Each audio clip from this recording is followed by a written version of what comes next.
بسم اللہ الرحمن الرحیم۔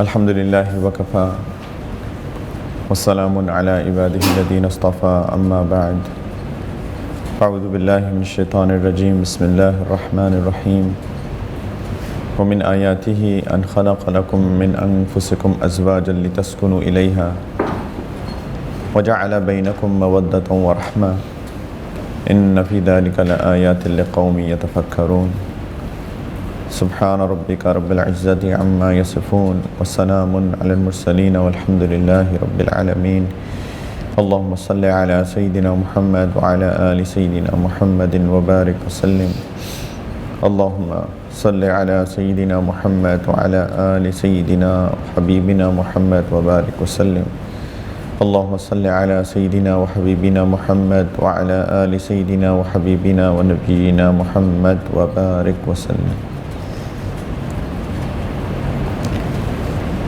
یہ اردو والی ورکشاپ میرے خیال کافی مہینوں کے بعد ہو رہی ہے، کسی نہ کسی وجہ سے یا تو میرا سفر ہوتا تھا یا پھر کسی اور وجہ سے۔ جو دوسری ورکشاپ ہے پہلی انگلش والی تو پھر بھی ہوئی ہے، لیکن اردو والی بہت عرصے کے بعد ہوئی ہے شاید۔ تو ہم جو اس ورکشاپ میں کر رہے تھے آج تک اتنے عرصے میں، وہ ہم نے ایک ٹاپک چوز کیا تھا جس کا ہم نے نام رکھا تھا خوشحال گھرانہ۔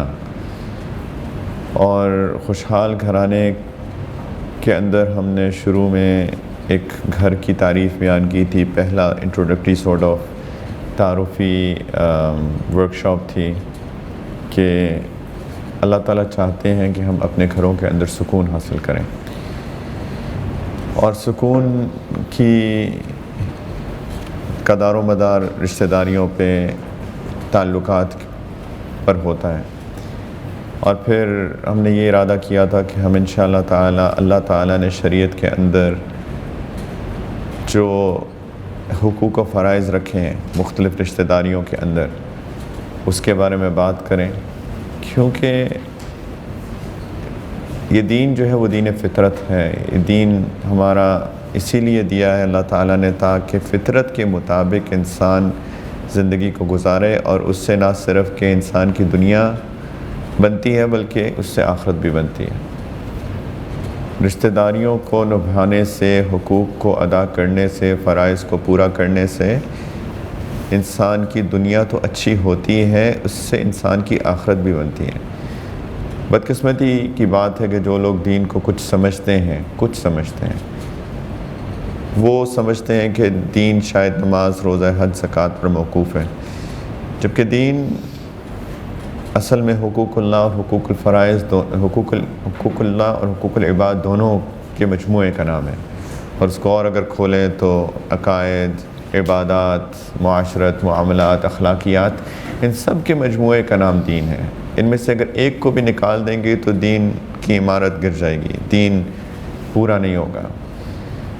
تو ہم نے بات شروع کی تھی زوجین، میاں بیوی کے تعلقات کے بارے میں، اور ہم نے 2 سیشن لگائے تھے شوہر کے فرائض کے بارے میں۔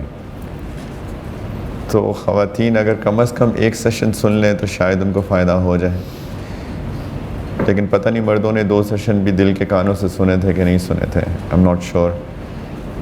کاش کہ سنے ہوتے، اور کاش کہ انہوں نے اپنی زندگیوں کو اس کی بیس کے اوپر بدلا ہوتا۔ اگر نہیں سنے تو یوٹیوب کے اوپر، چینل کے اوپر کم از کم سیشن پارٹ 1 اور پارٹ 3 تو موجود ہے، شاید دوسرا پارٹ میرا خیال ہے کہ مسنگ ہے، وہ بھی انشاءاللہ تعالیٰ من قریب اپلوڈ کر دیں گے۔ میں کوشش کروں گا کہ اسی ہفتے میں ہمارے ساتھی اپلوڈ کر دیں اس کو۔ لیکن اگر مردوں نے نہیں سنے یا سنے لیکن دل کے کانوں سے نہیں سنے تو جا کر وہ سارے دوبارہ سن لیں۔ لیکن خواتین اگر آج کی بات دل کے کانوں سے سن لیں، مجھے نہیں معلوم کہ وقت کتنا اجازت دیتا ہے، ہو سکتا ہے کہ بات ہمیں اس کو بھی 2 پارٹس کے اندر کرنا پڑے، تو خیر وہ تو جیسے اللہ کو منظور ہوگا، لیکن پلیز سارے لوگ اس کو دل کے کانوں سے سنیں۔ دل کے کانوں سے سننے کا مطلب یہ ہوتا ہے کہ عمل کی نیت سے سنیں۔ کئی دفعہ ہم لوگ اپنے ظاہری کانوں سے سن کر اسی سے باہر نکال دیتے ہیں اور اس کو دل تک پہنچاتے ہی نہیں ہیں۔ دل تک بات نہیں پہنچے گی تو عمل کی توفیق تو نہیں ملے گی۔ ہم نے بات کی تھی کہ یہ اللہ تعالیٰ نے جو رشتہ بنایا ہے مرد اور عورت کا، شوہر اور بیوی کا، یہ بہت مقدس رشتہ ہے، یہ بہت محترم رشتہ ہے۔ سب سے زیادہ مقدس رشتہ تو والدین اور اولاد کا ہے، سب سے زیادہ مقدس رشتہ، لیکن سب سے زیادہ اہم رشتہ جو ہے وہ میاں اور بیوی کا ہے۔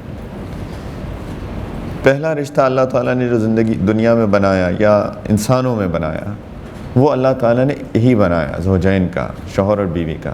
آدم علیہ السلام اور حوا علیہ السلام کے درمیان اللہ تعالیٰ نے نکاح کروایا، اور پہلے بھی شاید یہ بات کر چکے ہیں کہ ایک وقت آتا ہے کہ اولاد ہوتی ہے، اولاد بڑی ہوتی ہے اور اولاد اپنے اپنے کاموں میں چلی جاتی ہے، کوئی پڑھنے چلے جاتا ہے، کوئی کام سے چلا جاتا ہے، کوئی دوسرے شہر چلا جاتا ہے، کوئی دوسرے ملک چلا جاتا ہے، اور آخر میں ایک بوڑھا بابا اور بوڑھی بیوی وہی بیچارے پیچھے رہ جاتے ہیں، آپس میں ایک دوسرے کا سہارا۔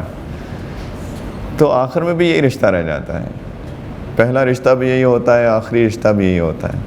تو والدین بہت سب سے مقدس رشتہ وہ والدین اور اولاد کا ہے، اور والدین سب سے زیادہ مقدس ہے، لیکن سب سے اہم رشتہ جو ہے وہ یہ ہے میاں بیوی کا۔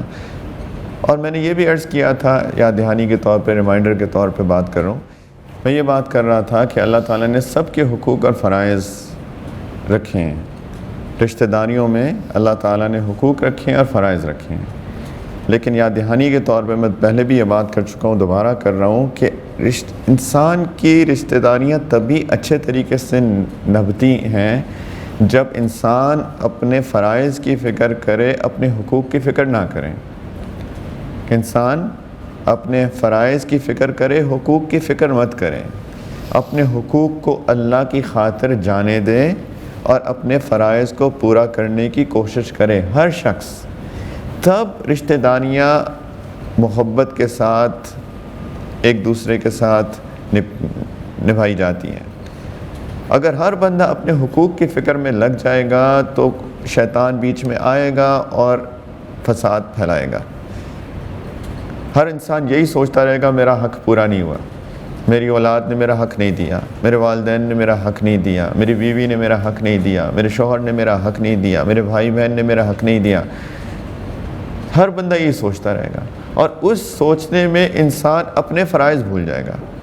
آپ آزما کے نہ دیکھیں، لیکن اگر آپ کو پاس میں ایکسپیرینس ہو ماضی میں تو آپ اس کو جان سکتے ہیں کہ جو بندہ اپنے حقوق کی فکر میں لگ جاتا ہے وہ اپنے فرائض کو بھول جاتا ہے، نہ حق ملتا ہے نہ فرض پورا ہوتا ہے، اور شیطان کو موقع ملتا ہے اور رشتہ داریوں میں بگاڑ پیدا ہوتا ہے۔ تو ایک صرف پریکٹیکل بات بتا رہا ہوں، نصیحت کر رہا ہوں، ریکمنڈیشن دے رہا ہوں کہ اپنے حقوق کو بھول جائیں، اپنے فرائض کو پورا کرنے کی فکر کریں۔ قیامت کے دن سوال مجھ سے یہ نہیں ہوگا کہ تمہارے حقوق پورے ہوئے کہ نہیں، قیامت کے دن مجھ سے کیا سوال ہوگا؟ اپنے فرائض پورے کیے کہ نہیں کیے۔ یہ نہیں ہوگا تمہیں حقوق ملے کہ نہیں ملے، یہ ہوگا فرائض پورے کیے تھے کہ نہیں کیے تھے۔ وہ جن کا حق، جن کے فرض تھا میرا حق پورا کرنا، یہ سوال ان سے ہوگا کہ تم نے اپنا فرض پورا کیا کہ نہیں کیا۔ مجھ سے یہ نہیں پوچھا جائے گا تمہیں حق ملا تھا کہ نہیں ملا تھا۔ اس کی تفصیل میں لوگ اعتراض کر سکتے ہیں اس میں، خیر، لیکن میرا کام ہے میں اپنا فرض پورا کروں اور اللہ کی خاطر حق کو جانے دوں، اور انشاءاللہ تعالیٰ اس سے زندگی میں محبتیں آتی ہیں، سکون آتا ہے، دل میں بھی سکون ہوتا ہے۔ انسان یہ نہیں سوچتا وہ میرا حق نہیں دیا گیا، انسان اللہ کی خاطر جانے دیتا ہے، بھول جاتا ہے اس بات کو، اور زندگی پرسکون گزرتی ہے۔ یقین کریں جو شخص اپنے حق کے پیچھے پڑ جاتا ہے اس کی زندگی عذاب بن جاتی ہے، کیونکہ کیا ہر بندہ آپ کا پورا حق دے گا؟ شاید نہیں دے گا، شاید نہ دے، تو بندہ یہی سوچتا رہے گا میرا حق نہیں دیا، میرا حق نہیں دیا، اس کی خود اپنی زندگی عذاب بن جائے گی۔ اگر کبھی شیطان دل میں ڈالے اس نے آپ کا میرا حق نہیں دیا، آپ اس کو جواب دیں میں نے اللہ کی خاطر معاف کیا، اطمینان آ جائے گا دل کے اندر، سکون آ جائے گا دل کے اندر۔ تو پلیز اس بات کو سمجھیں، یہ 16 آنے کی بات ہے۔ 16 آنے تو کبھی نہیں دیکھے کسی نے۔ اپنے بڑوں بوڑھوں سے پوچھیں 16 آنے کی بات کا کیا مطلب ہوتا ہے۔ تو خواتین کی بھی ذمہ داریاں ہیں، ہم مردوں کی ذمہ داریوں کی بات کر چکے ہیں، ان کے فرائض کی بات کر چکے ہیں، خواتین کے بھی فرائض ہیں، بیویوں کے بھی فرائض ہیں۔ اور جو لوگ مجھے بہت دیر سے جانتے ہیں وہ بہت اچھے طریقے سے اس بات کو سمجھتے ہیں کہ میں خواتین کے حقوق کے اوپر بہت بات کرتا ہوں۔ تو اس لیے آج کی بات سن کے خواتین میرے سے متنفر نہ ہو جائیں گے، لیکن متنفر ہونے کی بات نہیں ہے، کیونکہ میں تو شریعت کی روشنی میں ایک بات کر رہا ہوں۔ لیکن میں پہلے مردوں کے فرائض کے اوپر بہت بات کر چکا ہوں۔ ایک دفعہ میں ایک ملک میں تھا، اسی بات بیان دے رہا تھا، تو میری تو مردوں کو میں یاد کراتا رہتا ہوں ان کے فرائض کے بارے میں۔ تو ایک دفعہ کچھ ساتھی مل کے وہ میرے پاس آئے، اور بڑے لوگ تھے، بلکہ ذمہ دار لوگ تھے۔ تو انہوں نے کہا پورے مل کے آئے کہ ہم نے آپ سے کچھ بات کرنی ہے۔ تو میں تو ڈر گیا، میں نے کہا کہ بڑے لوگ ہیں، ذمہ دار لوگ ہیں، تو پتہ نہیں میرا کیا ہوا، میں نے کیا کیا، میں سے غلطی ہو گئی، کوئی بہت غلط بات کہہ دی میں نے، تو میں تو کافی دل کے اندر پریشان ہو گیا۔ انسان ہوں، غلطی ہو جاتی ہے، غلطیاں کرتا رہتا ہوں۔ میں نے کہا شاید بہت بڑی غلطی ہو گئی میرے سے۔ تو انہوں نے کہا کہ جی بات یہ ہے کہ آپ ہمیشہ خواتین کے حقوق کے بارے میں بات کرتے ہیں، مردوں کے فرائض کے بارے میں بات کرتے ہیں، اتنے عرصے سے بات کریں، ہماری بیویاں شیر ہو گئی ہیں۔ تو خدا کے واسطے کچھ مردوں کے حقوق کے بارے میں بھی بات کیا کریں۔ عورت کو اللہ تعالیٰ نے فرمایا ہے کہ نبی کریم صلی اللہ علیہ وسلم کی مبارک زبان کے ذریعے سے کہ عورت کو 4 وجوہات کی وجہ سے چنا جاتا ہے۔ تنکح المرأۃ ل40، کہ عورت سے 4 وجوہات کی بنا پر شادی کی جاتی ہے، لمالہا ولحسبہا ولجمالہا ولدینہا فاظفر بذات الدین۔ نبی کریم صلی اللہ علیہ وسلم نے فرمایا اس کے مال کی وجہ سے، اس کے حسب نسب کی وجہ سے، اس کی خوبصورتی کی وجہ سے، اور اس کے دین کی وجہ سے۔ عموماً یہ 4 چیزیں دیکھی جاتی ہیں۔ پہلی بات تو اس کے اندر اشارہ ہے، ایک اشارہ یہ ہے کہ چاروں چیزیں خوبیاں ہیں۔ عورت کی خوبصورتی اس کی خوبی ہے، لیکن اس پہ اس عورت کا کوئی کنٹرول نہیں ہے۔ وہ سمجھتی ہیں کہ کنٹرول ہے، لیکن ہے نہیں۔ اسی لیے بیچاری 2 گھنٹے شیشے کے سامنے کھڑی رہتی ہیں کہ شاید میں کوئی حور پری بن رہی ہوں، لیکن بنتی ہیں کہ نہیں بنتی، یا کچھ اپوزٹ بن جاتی ہیں، یہ تو خیر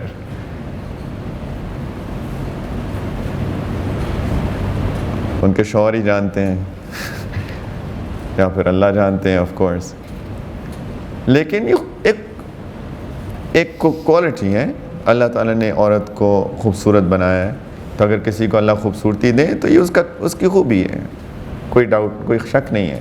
مال بھی ایک خوبی ہے، اللہ تعالیٰ نے کچھ کو مال دیا ہے، کچھ کو نہیں دیا، لیکن یہ بھی اس کے کنٹرول میں نہیں ہے۔ حسب، شرافت، بزرگی، خاندان، یہ بھی ایک خوبی ہے، لیکن یہ بھی اس کے کنٹرول میں نہیں ہے۔ اور چوتھی چیز دین، یہ اس کے کنٹرول میں ہے، نہ جمال کنٹرول میں، نہ حسب کنٹرول میں، نہ مال کنٹرول میں۔ ایک چیز اس کے کنٹرول میں ہے، وہ اس کا دین، اور یہ سب سے بڑی خوبی ہے۔ اسی لیے نبی کریم صلی اللہ علیہ وسلم فرمایا فاظفر بذات الدین، کہ تم دین والی کو چننا، دین والی کو چننا، کیونکہ باقی میں تو اس کا کوئی کمال نہیں ہے۔ دین اگر ہے اس میں تو نمبر 1 اس کا کمال ہے۔ نمبر 2 کہ اگر کوئی چیز کام آئے گی تو وہ اس کا دین ہی آئے گا۔ جتنی مرضی حور پری خوبصورت عورت سے شادی کر لو چمڑی دیکھ کر، لیکن انگور تھوڑے عرصے کے بعد کشمش بن جاتا ہے۔ تو وہ انگور بھی کشمش بن جاتا ہے. کیا کریں گے, فیس لفٹنگ کرائیں گی بیچاری, پتہ نہیں کیا کیا کرائے گی, لیکن یہ تو ایک نیچرل پروسیس ہے. تو وہ جو خوبصورتی ہے نا وہ کچھ عرصے بعد ڈھل جائے گی. بلکہ کتنی خوبصورت لڑکیاں ہوتی ہیں, ان کی 6 مہینے میں طلاق ہو جاتی ہے, 1 سال میں طلاق ہو جاتی ہے. اگر خوبصورتی معیار ہوتا تو ان کی طلاق کیوں ہو رہی ہے؟ اصل میں ان کے دین نہیں ہوتا, اخلاق نہیں ہوتا. تو پھر جب اخلاق نہیں ہوتا, دین نہیں ہوتا, شرافت نہیں ہوتی, تو وہ جتنی مرضی خوبصورت لڑکی ہو, اس ایک آنکھ نہیں بھاتی کسی کو, شوہر کو ایک آنکھ نہیں بھاتی. ہم پہلے بات کر چکے ہیں کہ شوہر کے اندر بھی اخلاق ہونے چاہیے. میں شوہروں کی بات اس وقت نہیں کر رہا. تو نبی کریم صلی اللہ علیہ وسلم نے فرمایا کہ عورت چننا, بیوی چننا تو دین والی چننا. یہ نہیں فرمایا کہ باقیوں کو چھوڑ دینا. انہوں نے کہا کہ اس حساب سے پرائیورٹائز کرنا. خوبصورتی دیکھنا ایک کوالٹی ہے, بلکہ نبی کریم صلی اللہ علیہ وسلم نے فرمایا کہ جب بیوی کو چننا ہو, شادی کے لیے ایک عورت کو چننا ہو, تو اس کو ایک نظر دیکھ لیں. لڑکی بھی لڑکے کو دیکھ لے, لڑکا بھی لڑکی کو دیکھ لے. کیوں؟ تاکہ وہ بھائے. اگر دل کو بھائے تو اس سے نکاح کرنا, اگر دل کو بھائے تو اس سے نکاح کرنا. کیونکہ یہ ایک چیز ہے, ایک کوالٹی ہے جو کہ ضرورت ہے. شرافت, بزرگی, یہ بھی ایک کوالٹی ہے جس کی ضرورت ہے. تو یہ نہیں کہا کہ باقیوں کو چھوڑ دو, لیکن کہا کہ جب پرائیورٹائز کرنا ہو, اس کو اپنی جگہ پہ رکھنا ہو, تو دین کو سب سے اوپر رکھنا. ایسا نہ ہو کہ صرف چمڑی دے کے شادی کرو, دین اس کا نہیں ہو, تو تم پچھتاؤ گے بعد میں. اور کتنے لوگوں کو پچھتاتے ہیں ہم نے اپنی زندگی میں دیکھا. پچھتائے گا انسان, کوئی ڈاؤٹ نہیں ہے اس کے اندر. اخلاق نہ ہو, دین نہ ہو, دین نہیں ہوگا تو بہت مسائل ہوں گے جس کے بارے میں کچھ میں بات انشاءاللہ کروں گا. تو دین کو چننا, اور عورت کو چاہیے کہ وہ دین پہ محنت کرے. اگر وہ شادی ہو چکی اس کی تب بھی, اور اگر شادی نہیں ہوئی تب بھی.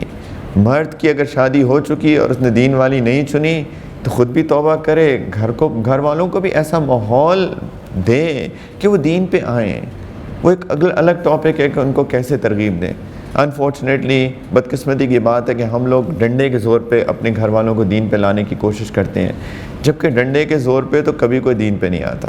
ہمیشہ ہر چیز پیار محبت سے ہی حل ہوتی ہے, ماحول سے طے ہوتی ہے, صحبت سے طے ہوتی ہے, اپنے اخلاق سے طے ہوتی ہے.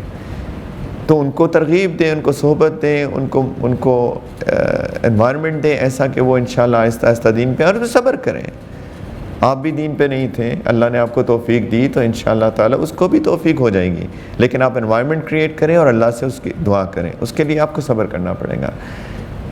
تو لیکن اگر ابھی آپ کا نکاح نہیں ہوا تو فسفر بدعت دین والی کو چنیں, دین والی کو چنیں. باقی بھی چیزیں دیکھیں, شکل صورت بھی دیکھیں, حسب نسب بھی دیکھیں, اسٹیٹس بھی دیکھیں. ایک بہت امپورٹنٹ کانسیپٹ ہے ہمارے دین کے اندر, جس کو کفو کا کانسیپٹ کرتے ہیں, برابری کا کانسیپٹ. اس کے اندر یہ ساری چیزیں دیکھی جاتی ہیں. جتنا آپ کو اللہ نے دیا ہے اس کے مطابق عورت کو بھی لے کے آئیں. یہ بھی نہیں کہ آپ تو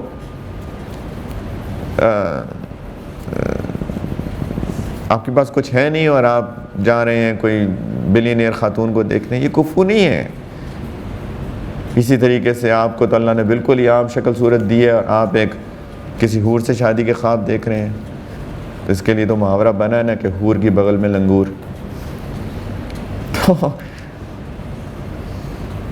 تو یہ بھی نہ کریں. اگر اللہ تعالیٰ نے آپ کو عام بنایا ہے تو ایک عام لڑکی کو دیکھیں. خیر, کفو کا کانسیپٹ بہت امپورٹنٹ کانسیپٹ ہے, لیکن دین کو پرائیورٹائز کریں. تو خواتین کو چاہیے کہ اگر آپ چاہتی ہیں کہ ایک اچھی شادی شدہ زندگی آپ کو کل کو ملے, تو اس کے لیے اپنے دین پر محنت کریں. کیونکہ نبی کریم صلی اللہ علیہ وسلم نے ایک کرائیٹیریا بتا دیا کہ کس عورت کو چنو. کیوں اس عورت کو چنو؟ کیونکہ شادی شدہ زندگی اچھی گزرے گی. یہ کرائیٹیریا ہے, ہم پہلے بھی بات کر چکے ہیں.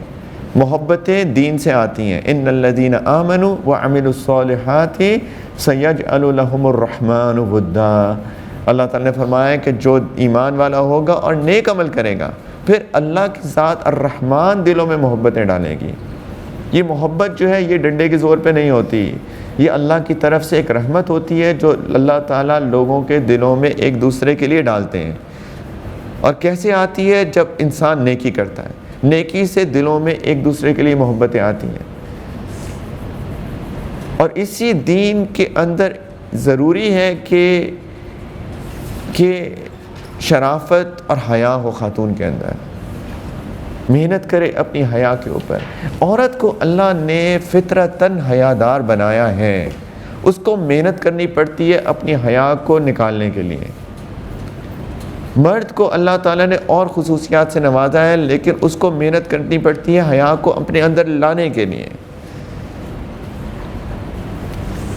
اگر عورت بے حیا ہو رہی ہے تو اس کا مطلب ہے کہ اس نے بہت محنت کی ہے اس کے اوپر.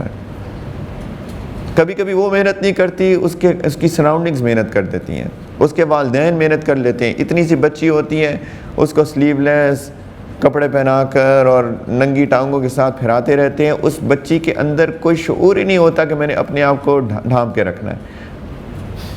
تو وہ اس کے والدین محنت کر کے اس کے اندر سے حیا کو نکال دیتے ہیں. تو کوئی نہ کوئی محنت ہوتی ہے، کوئی نہ کوئی محنت ضرور ہوتی ہے. یا والدین کی محنت ہوتی ہے، یا سراؤنڈنگز کی محنت ہوتی ہے، ارد گرد کے معاشرے کی محنت ہوتی ہے، یہاں پھر اس عورت کی، لڑکی کی اپنی محنت ہوتی ہے کہ اندر سے اپنے حیا کو نکال کے پھینک دیتی ہے. ورنہ عورت کو تو اللہ تعالیٰ نے فطرتاً حیادار بنایا ہے، اس کے اندر حیا ہوتی ہے. وہ نہیں چاہتی فطرتاً کہ اپنے آپ کو دوسروں کو دکھاتی پھریں. اگر آج کے دور کے اندر کوئی عورت اپنے آپ کو دوسروں کو دکھاتی پھرتی ہے، اس نے کسی نہ کسی کی محنت اس کے اوپر ہوئی ہے، یا اس کے والدین کی، یا اس کے ارد گرد کے ماحول کی، یا اس کی اپنی، انفارچونیٹلی. تو دین کا حصہ ہے حیا. عورت اپنی حیا پر محنت کرے. اور دوسری بات کہ اگر کوئی عورت چاہتی ہے کہ میری زندگی میں ایک مجھے ایسا شوہر ملے جو کہ میرے سے وفا کرے، میرے سے محبت کرے، میرے ساتھ ساری زندگی گزارے، تو جان لیں کہ اللہ تعالیٰ نے ایک اور اصول بھی قرآن کے اندر بتایا ہے. الخبیثات للخبیثین والخبیثون للخبیثات. اللہ تعالیٰ نے کہا کہ خبیث عورتیں خبیث مردوں کے لیے، اور خبیث مرد خبیث عورتوں کے لیے. والطیبات للطیبین والطیبون للطیبات. طیب عورتیں طیب مردوں کے لیے، طیب مرد طیب عورتوں کے لیے. ایک اصول بتا دیا اللہ تعالیٰ نے قرآن پاک کے اندر کہ اگر تم چاہتی ہو کہ تمہیں طیب مرد ملے، ادھر ادھر منہ نہ مارتا پھرے شادی کے بعد، کبھی اس عورت کے پاس کبھی اس عورت کے پاس، اگر تم یہ چاہتی ہو کہ وہ بندہ نیک ہو تو پہلے تم نیک بن جاؤ. تمہاری نیکی کی وجہ سے اللہ تعالیٰ تمہیں نیک مرد دے دیں گے. اب میں تو ساری عمر فلمیں بھی دیکھتی رہی، بے حیائی بھی کرتی رہی، لڑکوں سے دوستی بھی کرتی رہی، زنا بھی کرتی رہی، تعلقات بھی بناتی رہی، اور پھر میں چاہوں جب اب میری شادی کا وقت آ گیا ہے تو مجھے کوئی ایک جنت سے اترا ہوا کوئی مرد مل جائے، تو یہ ایک خواب ہی ہے، یہ خواب ہے. اور دوسری طرف بھی اگر مرد بھی یہ چاہتے ہیں کہ ان کو نیک بیویاں ملیں، وفادار بیویاں ملیں، تو وہ بھی نیکی تقوی کے اوپر زندگی گزاریں. اصول ہیں. یہ پتہ آیات کب نازل ہوئی تھی؟ جب سیدہ عائشہ رضی اللہ تعالی عنہ کے اوپر تہمت لگی تھی، عفق کا جو واقعہ تھا، اللہ تعالیٰ یہ آیات اتارتے ہیں کہ اے میرے حبیب صلی اللہ علیہ وسلم، آپ یہ کیسے سوچ بھی سکتے ہیں کہ آپ کی پاک زوجہ نے کوئی غلط کام کیا ہو سکتا ہے، کیونکہ الخبیثات للخبیثین والخبیثون للخبیثات. آپ تو طیب ہیں، والطیبات للطیبین والطیبون للطیبات. کیا آپ طیب ہیں تو آپ کی ازواج بھی طیبات ہیں. کیسے سوچے بھی نہ ایسی بات کہ انہوں نے کچھ ایسی غلط بات کی بھی ہو سکتی ہے. یہ اصول ہے، ٹٹ فار ٹیٹ کا اصول ہے. تو اگر کوئی عورت چاہتی ہے کہ اس کا شوہر نیک اس کو ملے زندگی کے اندر، جو اس ہر لڑکی کا شاید خواب ہوتا تھا، ابھی مجھے نہیں پتا کیا خواب ہوتے ہیں، جب معاشرہ تھوڑا سا سدھرا ہوا تھا تو ہر لڑکی چاہتی تھی کہ میں اچھی جگہ میری شادی ہو زندگی میں، اور میں ساری عمر اس جگہ گزار دوں نیکی تقوی کے ساتھ، وفا کے ساتھ، میرے بچے ہوں، میں اپنے بچوں کی پرورش کروں، اور اسی گھر سے میرا جنازہ اٹھے. یہ عورتوں اور لڑکیوں کا ایک خواب ہوتا تھا. اب پتہ نہیں کیا ہے.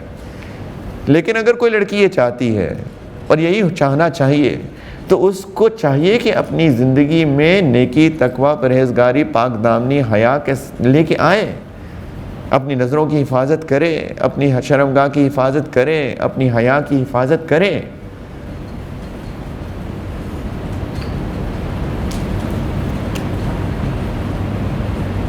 ورنہ پھر یہ تو خواب ہے، اللہ یہ کہ کوئی توبہ کر لے۔ توبہ ایک ایسی چیز ہے، اللہ تعالیٰ نے ایک عجیب چیز اس امت کو دی ہے کہ ندامت ہو جائے، توبہ کر لو، اللہ سے معافی مانگ لو، سچی توبہ، اور اللہ تعالیٰ پچھلی ساری غلطیوں کو مٹا دیتے ہیں۔ التائب من الذنب کمن لا ذنب لہ، ایسے جیسے اس نے گناہ کیا ہی نہیں۔ اللہ یہ کہ کوئی انسان سچے دل سے، واقعی سچے دل سے توبہ کر لے، پھر اللہ تعالیٰ اس کے ساتھ خیر کا معاملہ کرتے ہیں۔ لیکن دین پہ چلو بچیو، دین پہ چلو اور اپنے آپ کو حیادار بناؤ۔ شادی کے اندر برکت، نیکی، تقوی حیا سے آتی ہے۔ اسی لیے نبی کریم صلی اللہ علیہ وسلم نے کہا کہ فاصبر بذات الدین، دین والی کو دیکھنا، دین والی تمہارے گھر کو بنائے گی اور دین والا ہی تمہارے گھر کو بنائے گا۔ یہ بھی ہم پہلے بات کر چکے ہیں، لیکن انفارچونیٹلی آج کل جن کی بچیاں ہوتی ہیں، والدین کو ایک ہی چیز نظر آتی ہے، لڑکا کرتا کیا ہے، کرتا کیا ہے، وہ بھی دیکھنا ہے۔ میں جس طرح کہا یہاں پہ بھی باقی 3 چیزوں کو نظر انداز نہیں کرنا، وہ بھی دیکھنا ہے لڑکا کرتا کیا ہے۔ اگر اس پہ کمانے کی کی طاقت ہی نہیں ہے تو اپنی بیٹی کو کیا کھما کے کھلائے گا؟ وہ تو آپ کھلائیں گے اس کو، جو کہ ایک مصیبت ہے۔ لیکن یہ بھی ٹاپ پرائیورٹی نہیں ہے، دیکھنا ہے دین اور اخلاق۔ نبی کریم صلی اللہ علیہ وسلم نے کہا دین دیکھو لڑکے کا اور اخلاق دیکھو اس کا۔ نمازیں ہیں، ٹوپی پہنتا ہے، داڑھی رکھی ہوئی ہے، تکبیر اولیٰ کا اہتمام کرتا ہے، لیکن غصہ قابو میں نہیں ہے، تکبر کرتا ہے، عاجزی نہیں ہے اس کے اندر، تو آپ کی بیٹی کو تباہ کر دے گا، وہ اس کی زندگی کو برباد کر دے گا۔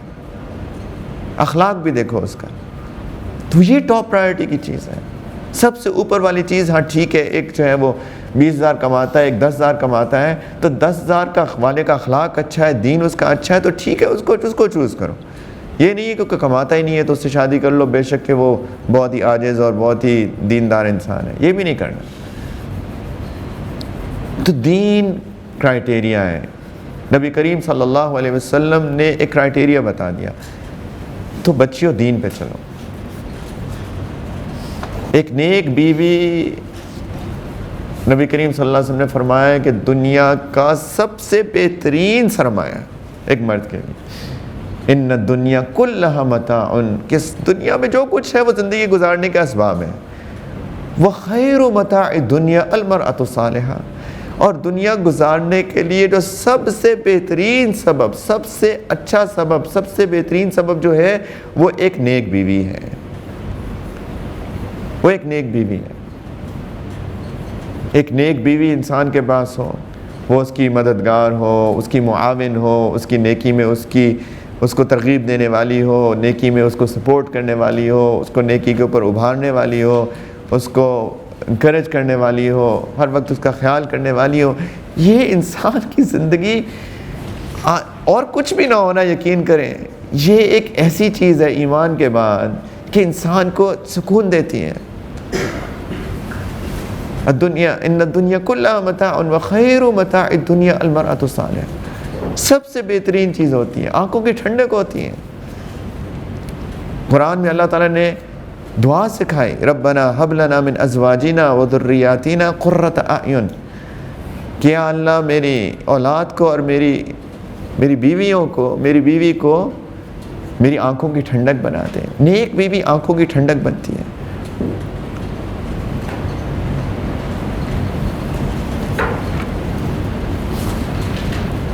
نیکی اولاد بھی ماں پہ چاہتی ہے۔ شوہر تو کام کاج میں مصروف ہوتا ہے، شروع میں خاص طور پہ جب چھوٹا بچہ ہوتا ہے 7، 8، 9، 10 سال تک، وہ تو ماں کے ہاتھ پہ ہی پلتا ہے۔ ماں نیک ہوگی تو اولاد نیک ہوگی، عموماً ایکسیپشنز بھی ہوتی ہیں، لیکن عموماً۔ نوح علیہ السلام کی بیوی نیک نہیں تھی، بیٹا بھی نیک نہیں نکلا۔ اور ابراہیم علیہ السلام کی کیا پاک دامن کیا بیوی تھیں اور کیا بچے اللہ تعالیٰ نے، کیا اولاد اللہ نے دی ان کو.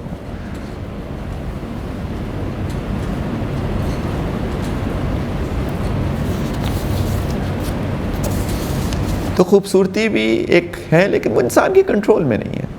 جو کنٹرول میں چیز ہے وہ دین ہے. تو دین پہ چلیں پلیز بچیوں، دین پہ چلو، مردوں دین پہ چلو.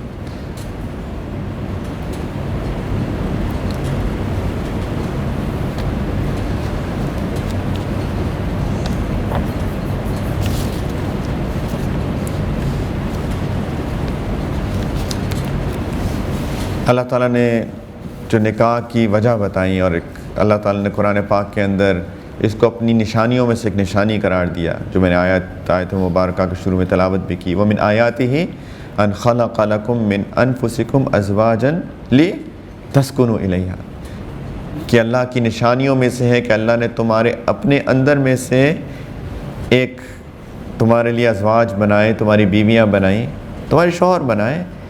اور اس کی ایک وجہ اللہ تعالیٰ نے کی کہ کیوں اللہ تعالیٰ نے میاں بیوی کا رشتہ بنایا، تاکہ تم ان کے اندر سکون حاصل کرو، سکون حاصل کرو. ہم یہ ساری جو کیریکٹر بلڈنگ ورکشاپ اردو والی جو بات کرنے کا مقصد یہ ہے کہ انسان کا کیریکٹر بنے، گھر والوں کا کیریکٹر بنے، اس کی وجہ سے زندگی میں سکون آئے. اگر گھروں کے اندر سکون نہیں ہے تو کوئی بہت سیریس پرابلم ہے کسی کے اندر، یا شوہر کے اندر، یا بیوی کے اندر، یا والدین کے اندر، یا اولاد کے اندر. کسی نہ کسی کے اندر کوئی سیریس پرابلم ہے کہ گھروں کے اندر سکون نہیں ہے. لِتَسْكُنُوا إِلَيْهَا. تو ادھر اللہ تعالیٰ نے ایک ہمارے اوپر ایک ذمہ داری لگا دی اس آیت کے اندر. کیا ذمہ داری ہے؟ کہ ایسا بنو کہ دوسرے کو سکون دو، سکون والے بنو. ایسا نہ ہو کہ دوسرے کی زندگی عذاب کر کے رکھو. تو اپنا محاسبہ کریں سب لوگ کہ کیا میری وجہ سے میرے دوسرا جو شخص ہے گھر کے اندر، وہ میرا شوہر ہے، وہ میری بیوی ہے، میرے بچے ہیں، یا میرے والدین ہیں، میری وجہ سے ان کو سکون مل رہا ہے یا میری وجہ سے ان کو زحمت ہو رہی ہے، ان کے اندر ان کو پریشانی ہو رہی ہے. ہر بندہ ایک سیریس محاسبہ کرے.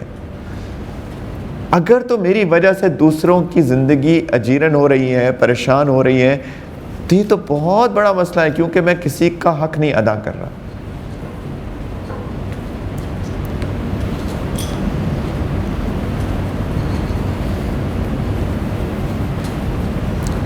اور جب میں محاسبے کی بات کرتا ہوں نا، تو محاسبہ ایک اخلاص والا محاسبہ. کس کو دھوکہ دینا ہے؟ اللہ کو دھوکہ دینا ہے. اللہ کو تو کوئی دھوکہ نہیں دے سکتا. ایک خاتون تھیں، انہوں نے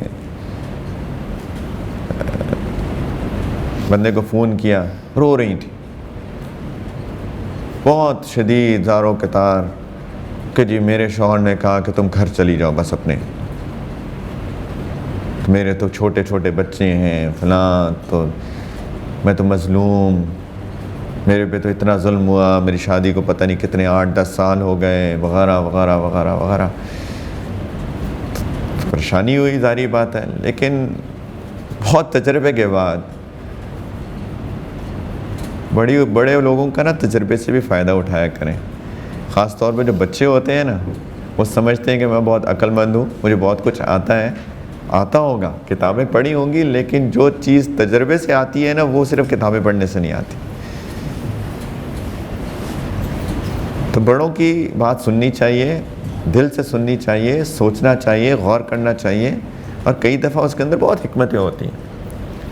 خیر، تو میں نے اتنے تجربے کے بعد میرے ایک عادت ہے کہ میں ایک طرف کی کہانی سن کے کبھی فیصلہ نہیں کرتا، کبھی بھی نہیں کرتا. تو میں نے ان کو کہا کہ آپ اپنے شوہر کے ساتھ آ جائیں، ہم بات کر لیتے ہیں. اچھا طریقہ تو یہی ہے، یہ کیا بات ہے کہ میں آپ کی بات سنوں اور کوئی فیصلہ دے دوں. میں نے کہا آپ اپنے شوہر کے ساتھ آئیے، مل کے بیٹھ کے بات کرتے ہیں، اور پھر دیکھتے ہیں انشاءاللہ کسی مسئلے کا حل نکلے. وہ آئیں اپنے شوہر کے ساتھ، ان کا اخلاص تھا ان کے اندر، ٹھیک، یعنی انہوں نے بات مانی میری. وہ آئیں، ان دونوں کے سامنے بٹھایا پردے میں. تو میں نے کہا جی کیا مسئلہ ہے؟ تو میں نے شوہر سے کہا آپ پہلے بتائیں کیا مسئلہ کیا ہے. انہوں نے کہا دیکھیے ہماری شادی کو پتہ نہیں کتنے 8-10 سال ہو گئے، میری جی پہلے دن سے ان کی عادت یہ ہے کہ زبان کی بہت تیز ہے، چھوٹی چھوٹی بات پہ چیخنا چلانا شروع، اور ذرا سی اونچ نیچ ہوتی ہے، مس انڈرسٹینڈنگ ہوئی تو پہلے دن سے کہتی ہیں مجھے گھر بھیج دو، مجھے گھر بھیج دو، مجھے گھر بھیج دو، میں تمہارے گھر نہیں رہنا۔ میری والدہ کے ساتھ بدتمیزی کرتی ہیں، میری والدہ کے ساتھ چلا کے بات کرتی ہیں، ان کی عزت نہیں کرتی، گھر کے اندر ایک طوفان ہوتا ہے۔ تو کہتے میں ہمیشہ تحمل کے ساتھ بات ان کو سمجھاتا رہا، ہماری اولاد ہو گئی، 8 سال 10 سال شادی کو ہو گئے۔ کہتے ہیں کہ اب انہوں نے جب کی نا تو میرا برداشت کا مادہ ختم ہو گیا۔ میں نے کہا اچھا آپ اتنے عرصے سے 8-10 سال سے کہہ رہی ہیں مجھے گھر بھیج دو، ٹھیک ہے اپنے گھر چلی جائیں۔ یہ ان کی کہانی تھی، اور یہ کیا کہہ رہی ہے کہ جی انہوں نے میرے شوہر نے کہا تم گھر چلی جاؤ۔ تو یہ خاتون چپ۔ میں نے کہا یہ جو کہہ رہے ہیں ان میں سے انہوں نے کوئی غلط بیانی کی، کوئی جھوٹ بولا، انہوں نے کوئی مبالغہ کیا، ایک لفظ نہیں بولا۔ تو انہوں نے کہا بولے اگر میں کوئی جھوٹ بول رہا ہوں، میں غلط بیانی کر رہا ہوں، آپ بتا دیں، ہم اسی مقصد کے لیے آئے ہیں۔ ایک لفظ نہیں بولا۔ اب دیکھیں کیا ورژنز تھے یہ کہانیوں کے۔ کبھی لوگ سمجھتے ہیں میرے اوپر کتنا ظلم ہو رہا ہے، لیکن اصل میں خود ظالم ہوتے ہیں لوگ، وہ لوگ خود ظالم ہوتے ہیں اور سمجھتے ہیں میں مظلوم ہوں۔ اگر محاسبہ کرنا ہے تو اخلاص کا محاسبہ کریں، کیا میری وجہ سے کسی کو تکلیف تو نہیں ہو رہی، میری زبان تو کہیں بے قابو نہیں ہے، میرے اندر تو کوئی ناشکری نہیں ہے، ایسا تو نہیں ہے کہ میرا شوہر اتنا کچھ میرے لیے کرتا ہے اور میں چھوٹی چھوٹی بات پہ جو ہے اس سے لڑنا جھگڑنا شروع کر دیتی ہوں۔ انسان ہے، میں بھی انسان ہوں، آپ بھی انسان ہے۔ کون ہے جو خطا سے خالی ہے؟ کوئی ہے؟ کوئی دکھائے کوئی مائی کا لال جو خطا سے خالی ہو؟ کلو بنی آدم خطاء وخیر الخطائین التوابون۔ ہر آدم علیہ السلام کی اولاد جو ہے وہ خطا کرنے والی، خطاء بہت خطا کرنے والی ہے، لیکن نبی کریم صلی اللہ علیہ وسلم نے کہا یہ تو انسان ہے، انسان کی فطرت کے اندر شامل ہے۔ اچھا انسان وہ ہے جو توبہ کر لے، فوراً غلطی کو مان لے، اپنی غلطی کو تسلیم کر لے، اللہ سے بھی معافی مانگے، لوگوں سے بھی معافی مانگ لے۔ کون ہے جو خطا سے خالی ہے؟ اور وہ ایک خطا کر دے، غلطی کر دے تو اس کی وجہ سے وہ ساری نیکیاں بھلا دے، انسان سارے احسانات کو بھلا دے، یہ تو ظلم آپ کر رہے ہیں، آپ کر رہی ہیں۔ نبی کریم صلی اللہ علیہ وسلم ایک دفعہ خواتین کے پاس تشریف لائے اور انہوں نے کہا کہ اریت النار فاذا اکثر اہلی النساء، کہ مجھے آگ دکھائی گئی، جہنم دکھائی گئی، اور میں نے دیکھا کہ اس میں زیادہ تعداد عورتوں کی تھی۔ صحابیات پریشان ہو گئے۔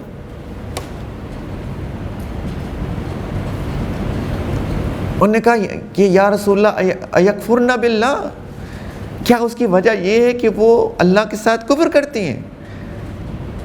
کیا زیادہ عورتیں اللہ کے ساتھ کفر کرتی ہیں، کیا اس لیے وہ زیادہ تعداد عورتوں کی جہنم میں عورتوں کی ہیں؟ نبی کریم صلی اللہ علیہ وسلم نے کہا کہ اچھا عربی زبان کے اندر کفر جو ہے وہ 2 معنوں میں استعمال ہوتا ہے۔ ایک ہوتا ہے کفر کرنا، یعنی کسی چیز کو ریجیکٹ کر دینا، اللہ کو، اللہ کے رسول صلی اللہ علیہ وسلم کو اور باقی ایمانیات کی چیزوں کو نہ ماننا، وہ بھی کفر ہے۔ اور ایک ہوتا ہے کفران النعمت، کہ نعمتوں کا انکار کرنا، یعنی دوسرے الفاظ میں ناشکری کرنا۔ تو انہوں نے کہا کہ نہیں، یکفرن باللہ نہیں، یکفرن العشیر، اس لیے زیادہ عورتیں جہنم میں ہیں کیونکہ وہ اپنے شوہروں کی ناشکری کرتی ہیں۔ وَيَكْفُرْنَ الْإِحْسَانِ، ان کے احسان جو اتنے ہوتے ہیں عورتوں کے اوپر، اس کی ناشکری کرتی ہیں۔ کہتے ہیں لو احسنت الى احداهن الدهر ثم رأت منك شيئا قالت ما رأيت منك خيرا قط، ساری عمر احسان کرتا رہتا ہے وہ آپ کے اوپر، ساری عمر عورتوں پہ شوہر احسان کرتا رہتا ہے، ایک چیز غلط نظر آتی ہے، وہ کہتی ہے تم نے تو کوئی خیر کا کام ہے کیا ہی نہیں میرے ساتھ۔ اور شادی کے دوسرے دن جو اس سے غلطی ہوئی ہوتی ہے نا، وہ بھی 20 سال بعد گڑے مردے اکھاڑ کے لے آتی، میں نے تو کبھی تمہارے اندر خیر دیکھی ہی نہیں۔ نبی کریم صلی اللہ علیہ وسلم نے فرمایا اس وجہ سے عورتیں جو ہے زیادہ جہنم میں جائیں گی۔ تو انسان اپنا محاسبہ کرے کہ میں تو ظالم نہیں ہوں، اس نے جو 1 2 10 غلطیاں کی ہیں، میں جو 50 20 100 200 500 10 1000 غلطیاں کر رہی ہوں، تو ظالم کون ہوا؟ ظالم تو وہ ہے جس کی غلطیاں زیادہ ہوتی ہیں۔ تو ایک محاسبہ کریں۔ اللہ تعالیٰ نے کہا کہ مقصد ہے شادی کا لِتَسْكُنُوا إِلَيْهَا، شوہر بیوی میں سکون حاصل کرے، بیوی شوہر میں سکون حاصل کرے۔ اگر سکون نہیں مل رہا تو کوئی سیریس ایشو ہے۔ ہر بندہ اپنا محاسبہ کرے، ایسا نہ ہو قیامت کے دن میری پکڑ ہو جائے۔ یقین جانے ایسا نہ ہو قیامت کے دن میری پکڑ ہو جائے۔ میں پہلے بھی عرض کر چکا ہوں کہ ایک بلی کو ایک عورت نے اس کا خیال نہیں کیا، ایک عورت نے ایک بلی کا خیال نہیں کیا، اس کو کمرے میں بند کر دیا، کسی وجہ سے اس پہ غصہ آیا، اس نے اس کو کھانے پینے کو نہیں دیا، کمرے میں بند کر دیا۔ نبی کریم صلی اللہ علیہ وسلم نے فرمایا کہ یہ عورت جہنمی ہے۔ کیوں؟ ایک بلی کا خیال نہیں کیا۔ ایک بلی کا خیال نہ کرنے پہ ایک انسان کو جہنم میں بھیجا جا سکتا ہے، تو ایک انسان کا خیال نہ کرنے پہ کیا ہوگا؟ تو ہر بندہ اپنا محاسبہ کرے، مرد بھی کریں، عورتیں بھی کریں۔ اور کئی دفعہ عورتیں اپنی زبان کی کمزوری کی وجہ سے وہ وار چلاتی ہیں کہ ہاتھ سے زیادہ ہوتے ہوں۔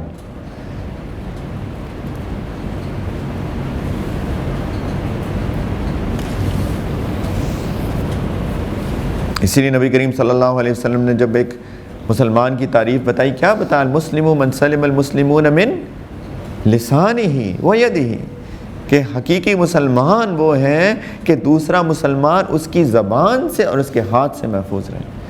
پہلے ذکر کیا زبان کا۔ جو زبان کے زخم ہوتے ہیں نا، وہ ہاتھ کے زخم سے بہت گہرے ہوتے ہیں۔ ہاتھ کا زخم تو ٹھیک ہو جاتا ہے، زبان کا زخم بہت وقت لیتا ہے، اگر ٹھیک ہو بھی تو۔ اس پہ پردے ڈال ڈول کے چھپائے تو جا سکتا ہے، لیکن وہ زخم کیا بھرتا ہے کہ نہیں بھرتا؟ شاید نہیں بھرتا، شاید نہیں بھرتا۔ ایک شیشے کے اوپر کریک آ جائے نا تو اس کو ٹھیک کر سکتے ہیں؟ اس کو جتنی مرضی وہ بانڈز لگا دیں، گلو لگا دیں، جتنا پاورفل اس کے اندر لگا دیں، وہ جڑ تو جائے گا، وہ جو کریک ہے نا وہ ہمیشہ نظر آئے گا۔ یہ دل کے اوپر جو زخم لگتے ہیں نا، ان کی حالت بھی کچھ ایسی ہی ہے۔ اور یہ زخم لگتے ہیں زبان سے، یہ ہاتھ سے نہیں لگتے ہیں، یہ زبان سے لگتے ہیں۔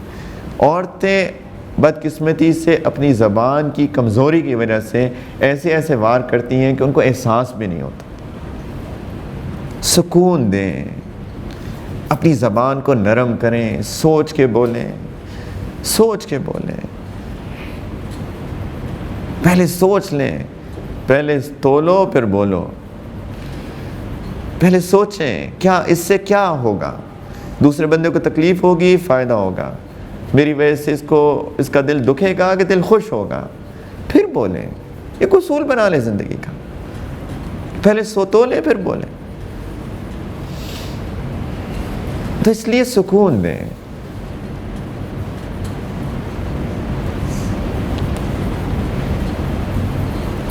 حدیث پاک میں آتا ہے جب ایک شوہر مرد بیوی کو دیکھ کے مسکراتا ہے، بیوی شوہر کو دیکھ کے مسکراتی ہے، اللہ تعالیٰ اس ادا پہ اتنے خوش ہوتے ہیں کہ اللہ تعالیٰ ان کو دیکھ کے مسکراتے ہیں۔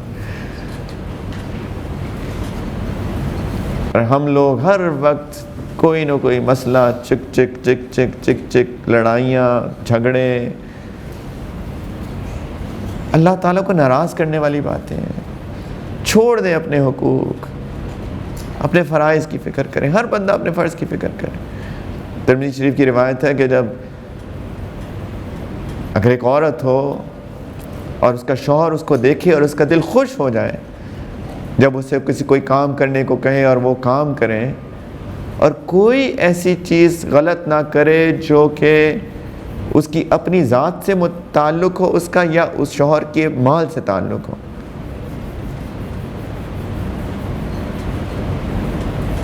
تو یہ بیوی نیک بیوی ہے۔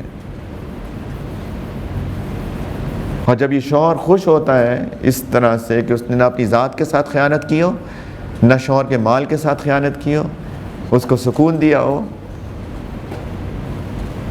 اور اپنے دین کی حفاظت بھی کرتی ہو، 5 وقت کی نماز پڑھتی ہو، رمضان یعنی فرائض پورے کرتی ہو، رمضان کے روزے رکھتی ہو، اپنی حیا کی حفاظت کرتی ہو، اللہ تعالیٰ قیامت کے دن اس عورت کو کہیں گے تم بتاؤ کس دروازے سے جنت میں داخل ہونا ہے۔ جس دروازے، 8 دروازے ہیں جنت کے، اللہ تعالیٰ اس کو کہیں گے تم چوز کرو کس سے داخل ہونا. کتنا آسان ہے عورت کے لیے داخل ہونا جنت میں. اپنی حیا کی حفاظت کریں, فیس بکس پہ دوستیاں نہ کرتی پھریں, اپنی آپ کو سنبھال کے رکھیں, باہر نکلے تو اپنے آپ کو کور کر کے نکلیں, نمازوں کا اہتمام کرے, روزوں کا اہتمام کرے, زکوٰۃ کا اہتمام کرے, فرائض کا اہتمام کرے, اور شوہر کو سکون دے. صرف اس وجہ سے, اور کچھ نہیں کرنا. اللہ تعالیٰ قیامت کے دن کہیں گے اچھا بتاؤ کس جنت کس دروازے سے داخل ہونا. اور ایسی بیوی ہے آپ کی, اور حضرت کہتے ہیں اگر ایسی بیوی ہے نا آپ کی, اللہ نے دی ہے, تو پھر اس کو بھی خوش کیا کرو. کیوں, وہ جنت میں جائے گی تو آپ کو چھوڑ کے جائے گی کیا؟ آپ کو اگر آپ نے اس کو خوش کیا ہوگا تو آپ کو چھوڑ کے تو نہیں جائے گی. اس کے لیے تو اللہ نے بڑا آسان کر دیا جنت میں جانا, بہت ہی آسان ہے, لٹرلی تو بہت ہی آسان کام لگتا ہے. تو وہ اگر ہم نے اپنی بیوی ایسی بیوی کو خوش کیا ہوگا تو وہ بھی چھوڑ کے نہیں جائے گی, شفاعت کرے گی یا اللہ میرا شوہر تھا دنیا میں میرے بہت خوش رکھتا تھا, یا اللہ میں اس کے بغیر نہیں جا سکتی. کیا دین ہے ہمارا.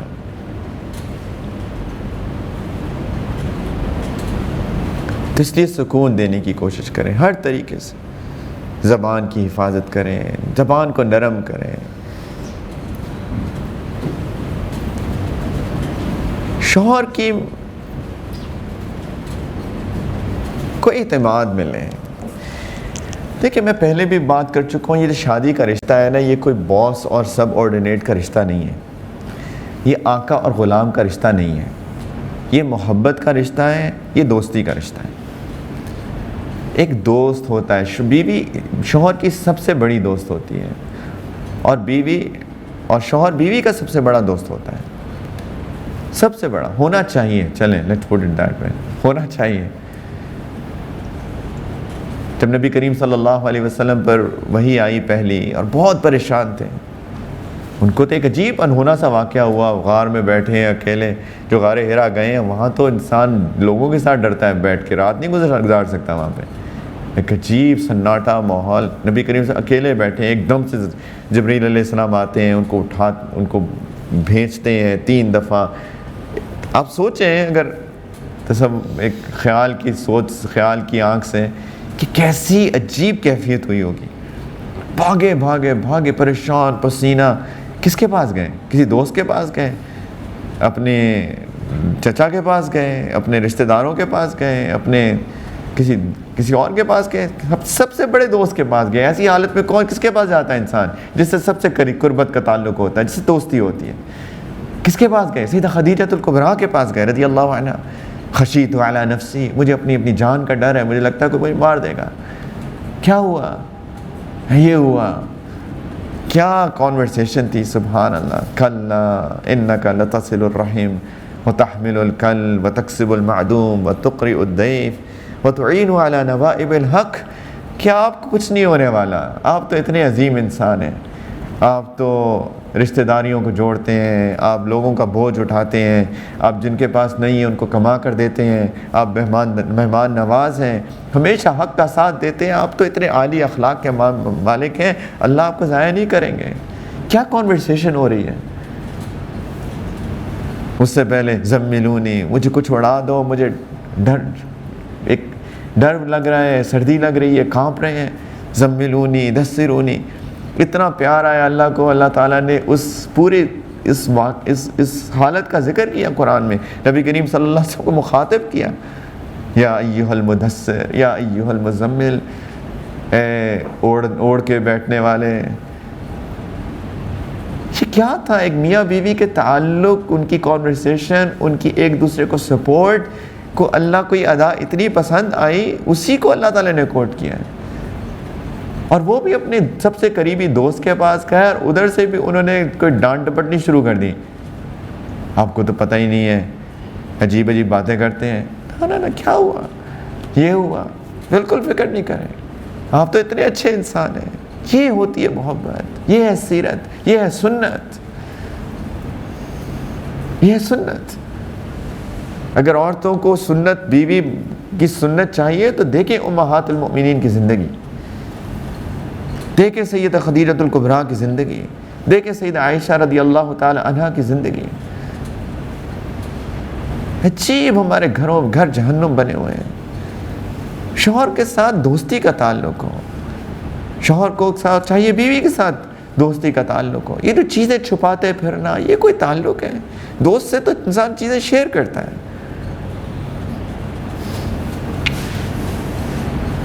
جھوٹ بھی مت بولیں. جھوٹ، کئی خواتین پورا تعلق میاں بیوی کا ہوتا ہے جھوٹ پر مبنی ہے.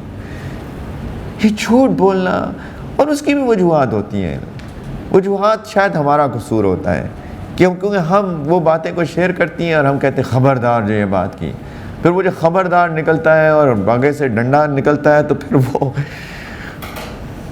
وہ کہتی ہیں کہ یہ ڈنڈا پڑے گا تو میں کیا سچ بولوں. تو پھر یہ سارے مسائل دونوں طرف سے ہوتے ہیں. اس کے والدین، شوہر کے والدین جو ہیں بیوی کے ساتھ زیادتی کرتے ہیں، وہ بھی انشاءاللہ کبھی زندگی رہی تو بات کریں گے. اللہ ہدایت دے سارے ان لاز کو بھی، ڈاٹر ان لا کو بھی اور مدر ان لا کو بھی، ساس کو بھی اور بہو کو. کبھی کبھی شوہر کے والدین زیادتی کرتے ہیں اور وہ آ کے، وہ شوہر آتا ہے تو اس کو بتاتی ہیں کہ جی آج تو یہ ہوا، آج تو یہ ہو گیا، اور وہ ڈنڈا نکال لیتا ہے. خبردار جو میرے والد کے بارے میں بات کی، میری والدہ کے بارے میں بات کی، وہ کس سے کرے؟ اس کے ساتھ زیادتی ہوئی ہے، وہ کس سے کرے بات؟ اگر آپ سے نہیں کرے گی تو پھر کسی اور سے کرے گی، اور کسی اور سے کرے گی تو پھر تو مسئلہ زیادہ ہوگا. تو یہ محبت دوستی کے تعلق پہ بات سننی چاہیے. ہو سکتا ہے بیوی کی غلطی ہو سکتا ہے اس کی غلطی ہو، تو تب بھی بات سن کے اس کو پیار محبت سے سمجھا دے. یہ حل ہوتا ہے نا چیز کا. یہ تھوڑی ہے کہ ڈنڈا نکال کے اس کی زبان چپ کریں. تو لیکن دوستی ہو، پلیز دوستی کریں. یہ شکوک شبہات کی زندگی عجیب. دوستی میں ایسا نہیں ہوتا، محبت ہوتی ہے. کوئی ڈاؤٹس نہ ہونا، بیوی کو شوہر کے بارے میں ہو، نہ شوہر کو بیوی کے بارے میں ہو. لیکن یہ بھی تبھی ہوتا ہے جب دین پہ ہوں گے. اگر شوہر دین پہ نہیں ہوگا تو عورت کو ہر وقت یہ ہوتا ہے کہ میرا شوہر پتہ نہیں کس کے ساتھ تعلقات اس نے قائم کیے ہوئے ہیں. چھپ چھپ کے اس کا فون چیک کرتی ہیں، اس کے واٹس ایپ چیک کرتی ہیں، اس کے میسیجز چیک کرتی رہتی ہیں، اس کی انٹرنیٹ کی براؤزنگ ہسٹری چیک کرتی رہتی ہیں. کیونکہ اس دین پہ نہیں چل رہا ہوتا. شکوک پیدا ہو گئے. اور اگر بیوی دین پہ نہیں ہوتی تو شوہر کو شک ہوتا ہے کہ پتہ نہیں میں آفس جاتا ہوں تو پیچھے سے کیا کرتی رہتی ہے. تو دین اسی لیے بہت امپورٹنٹ ہے. شوہر کا دل جیتنا چاہیے. دیکھیں محبت ایک ایسی زبان ہے، فرعون کو بھی سمجھ میں آتی ہے. جب موسیٰ علیہ السلام کو نکالا گیا تھا دریا میں سے، سب کو اگر کہانی پتہ ہے، میں اس کہانی میں نہیں جا رہا. اب یہ فرعون کون تھا؟ یہ وہ شخص تھا جو ہر بچے کو، جو مرد بچے کو، لڑکے کو قتل کروا رہا تھا. کیوں؟ اس کو کسی نے بتا دیا تھا کوئی لڑکا پیدا ہوگا تو ہماری سلطنت لے لے گا، تو ہر لڑکے کو قتل کرنا شروع کر دیا. تو موسیٰ علیہ السلام کی والدہ کو ڈر لگا. اللہ نے انہیں کہا کہ آپ اس کو دریا میں ڈال دیں. دریا سے نکالا تو فرعون کے پاس لے آئے. تو اس نے اپنا پہلا حکم تو یہی دیا، لڑکا ہے مار دو. تو اللہ تعالیٰ نے فرعون کی بیوی کے دل میں سیدنا موسیٰ علیہ السلام کی محبت ڈال دی، اور اس نے کیا کہا؟ اس نے کہا لا تقتلوہ، اس کو قتل نہ کریں، شاید اس سے ہمیں فائدہ مل جائے، ہم اس کو اپنا بیٹا بنا لیں گے. ہمارا بیٹا نہیں ہے، ہم اس کو بیٹا بنا لیں گے. اتنی محبت سے بات کی کہ فرعون کا دل بھی نرم ہو گیا. محبت ایک ایسی زبان ہے جو فرعون کو بھی سمجھ میں آ جاتی ہے. اگر کسی کو نہیں آتی تو وہ سمجھ لے کہ میں کون ہوں. یہ تو فرعون سے بھی بدتر ہوئے نا. اگر کسی کو محبت کی زبان سمجھ میں نہیں آتی تو محبت ایک ایسی زبان ہے ہر ایک کو سمجھ میں آتی ہے. فَبِمَا رَحْمَةٍ مِّنَ اللَّهِ لِنْتَ لَهُمْ وَلَوْ كُنْتَ فَظًّا غَلِيظَ الْقَلْبِ لَانفَضُّوا مِنْ حَوْلِكَ. اللہ تعالیٰ نے نبی کریم صلی اللہ علیہ وسلم نے کہا آپ اتنے نرم ہیں اسی جگہ اسی لیے یہ اللہ کی رحمت ہے آپ کے اوپر کہ آپ نرم مزاج ہیں، محبت سے باتیں کرتے ہیں. اگر آپ سخت مزاج ہوتے، اکھڑ مزاج ہوتے، سخت دل ہوتے تو لوگ آپ کے پاس کہاں آتے ہیں؟ لوگ تو ادھر ادھر ہو جاتے. یہ محبت کی زبان سب کو سمجھ میں آتی ہے. تو محبت، اور عورت جو ہے وہ محبت کی زبان بولنا اس کو زیادہ آتی ہے فطرتاً. وہی بات، فطری بات ہم جب کر رہے تھے تو فطرتاً جب عورت حیادار بھی ہوتی ہے، فطرتاً عورت کو نرم زبان، نرم بات کرنے کا ڈھنگ بھی زیادہ آتا ہے. یہ اور بات ہے کہ وہ اپنی اور زبان کو قابو میں نہیں کرتی تو بہک جاتی ہیں، لیکن ان کو فن زیادہ آتا ہے، فن زیادہ آتا ہے. اگر دیکھنا ہو یہ فن کا مظاہرہ تو آپ بر صغیر میں کسی کپڑے کی دکان پہ چلے جائیں، آپ کو ایک فن کا ایک عملی مظاہرہ آپ کو ملے گا. وہ کہے گا جی یہ 100 روپے کا تھان ہے، ایسی مثال دے رہا ہوں، 100 کا نہیں ملتا. نہیں نہیں دیکھیں نا پلیز آپ کم کریں نا کچھ. وہ کہے گا اچھا جی 80، نہیں نہیں 80 بھی دیکھیں نا بھائی، بہت 80 بہت ہیں. 60، نہیں دیکھیں 60 تو دیکھیں تو بہت زیادہ بتا رہے ہیں، اور کم کریں. 30 بھی بہت ہیں. وہ تنگ آ کے کہے گا کہ جی مفتی لے جاؤ، تو کیا کہے گی؟ 2 لوں گی. لیکن عملی مظاہرہ نظر آتا ہے نرم زبانی کا. کاش کہ یہ نرم زبانی اپنے شوہر کے ساتھ کیا کرتی نا تو گھر کی حالت اور ہی ہوتی کچھ. ایک ساتھی ہیں ایسی مذاق کے طور پر مجھے کہہ رہے تھے کہ کہتے ہیں کہ ایک دفعہ میں سفر پہ تھا تو میں نے بیوی کو فون کیا تو نے کہا، میں نے اپنی بیوی کو کہا کہ 5 منٹ کے لیے گمان کرو کہ میں کوئی دکاندار ہوں. اس طرح سے میرے سے بات کرنا، جس طرح دکانداروں سے باتیں کرتی ہو نا بھاؤ کرانے کے لیے، بس 5 منٹ کے لیے زیوم کر لو میں ایک دکاندار ہوں، میرے سے اس طرح 5 منٹ کی بات کرنا. لیکن یہ حالت ہے. نرم بول سکتی ہے زبان، بولتی نہیں ہے. اور جو نرم زبانی کرتی ہے عورت بیوی، جس کو عقل اللہ نے دی ہے، سمجھدار ہے، اس کا گھر کا ماحول ہمیشہ اچھا ہوتا ہے، ہمیشہ اچھا ہوتا ہے. وہ اس عورت بیوی کو اپنا مشیر بناتا ہے. وہی بات ہے اگر فرعون نہ ہو تو، فرعون سے بدتر نہ ہو تو، let's put it that way, تب وہ عورت کو مشیر بناتا ہے، اس کا دوست بنا کے رکھتا ہے. مردوں کو بھی چاہیے اپنی عورتوں کو مشیر بنا کے رکھیں، غلام نہیں بنائیں. سنت ہے. حدیبیہ میں نبی کریم صلی اللہ علیہ وسلم نے کیا کیا تھا؟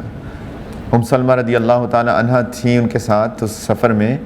تب صحاب جب ان کا محاصرہ ہو گیا تھا، مشرکین مکہ نے ان کو حدیبیہ سے آگے جانا نہیں دیا، احرام باندھے ہوئے تھے سب نے عمرے کے. انہوں نے کہا اب تو اس سال تو نہیں جا سکتے، اگلے سال آئیں. اور ایک معاہدہ ہوا تھا، بڑے تاریخ معاہدہ ہوا تھا. تو پھر کیا ہوا؟ نبی کریم صلی اللہ علیہ وسلم نے صحابہ کو کہا کہ جی اس سال تو عمرہ نہیں کر سکتے، واپس جانا پڑے گا. صحابہ تو ایک دم سے اتنے جذباتی ہو گئے، یا رسول اللہ ہم کو کمزور ہیں، ہم لڑیں گے. بہت ایک عجیب کیفیت پیدا ہو گئی تھی. تو نبی کریم صلی اللہ علیہ وسلم کس سے مشورہ کیا؟ اپنی زوجہ محترمہ سے. خیمے میں چلے گئے، ام سلمہ رضی اللہ تعالیٰ عنہ سے کہا یہ صورتحال ہے، میں کیا کروں آپ بتائیں. انہوں نے مشورہ دیا کہ یا رسول اللہ یہ تو آپ کے دیوانے ہیں، آپ جو کریں گے یہ وہی کریں گے، ابھی تو وقتی طور پہ جذباتی ہوئے ہیں، آپ اپنا احرام اتار دیں، آپ اپنا حلق کر لیں، آپ اپنی قربانی کر لیں، یہ سب آپ کو اتباع کریں گے. یہ تو ابھی جذبات میں ایسی باتیں کر رہے ہیں. یہ ہوتی ہے محبت، یہ ہوتا ہے میاں بیوی کا رشتہ، مشاورت، دوستی. لیکن یہ کب ہوتی ہے؟ جب محبت پیار کی زبان بولی جائے گی. غصے کو قابو میں کرنا سیکھیں. ایک اور کمزوری عورت کی، غصہ. اکثر عورتیں اس چیز کی شکایت کرتی ہیں مجھے غصہ بہت آتا ہے جی، میرے بچوں پہ غصہ بہت آتا ہے، میرے شوہر پہ غصہ بہت آتا ہے. ٹھیک ہے میں مانتا ہوں آپ کمزور اللہ نے آپ کو بنایا، تو مان لیں تو آپ کو اللہ نے کمزور بنایا ہے. اکثر عورتیں جو ہیں آج کل ایکول رائٹس کے نعرے لگا رہی ہیں، بیچاری.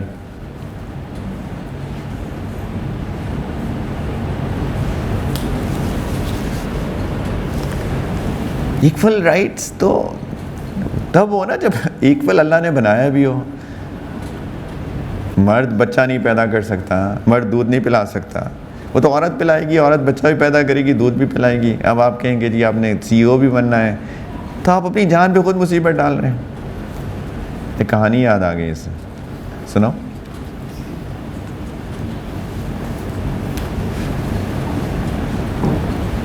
ایک شخص آیا گاؤں، تو گاؤں آ کے اس نے دیکھا کہ جو بھینس ہے نا وہ ہل چلا رہی ہے، اور جو بیل ہے نا وہ بیٹھا سائے میں جگالی کر رہا ہے، منہ ہلا رہا ہے، چنگم چبا رہا ہے اپنی. تو بڑا حیران ہوا. اس نے کہا یہ کیا بات ہوئی؟ بھینس جو ہے وہ بیٹھ ہل چلا رہی ہے اور یہ بیل صاحب جو ہیں آرام سے بیٹھے ہیں، عیش کر رہے ہیں.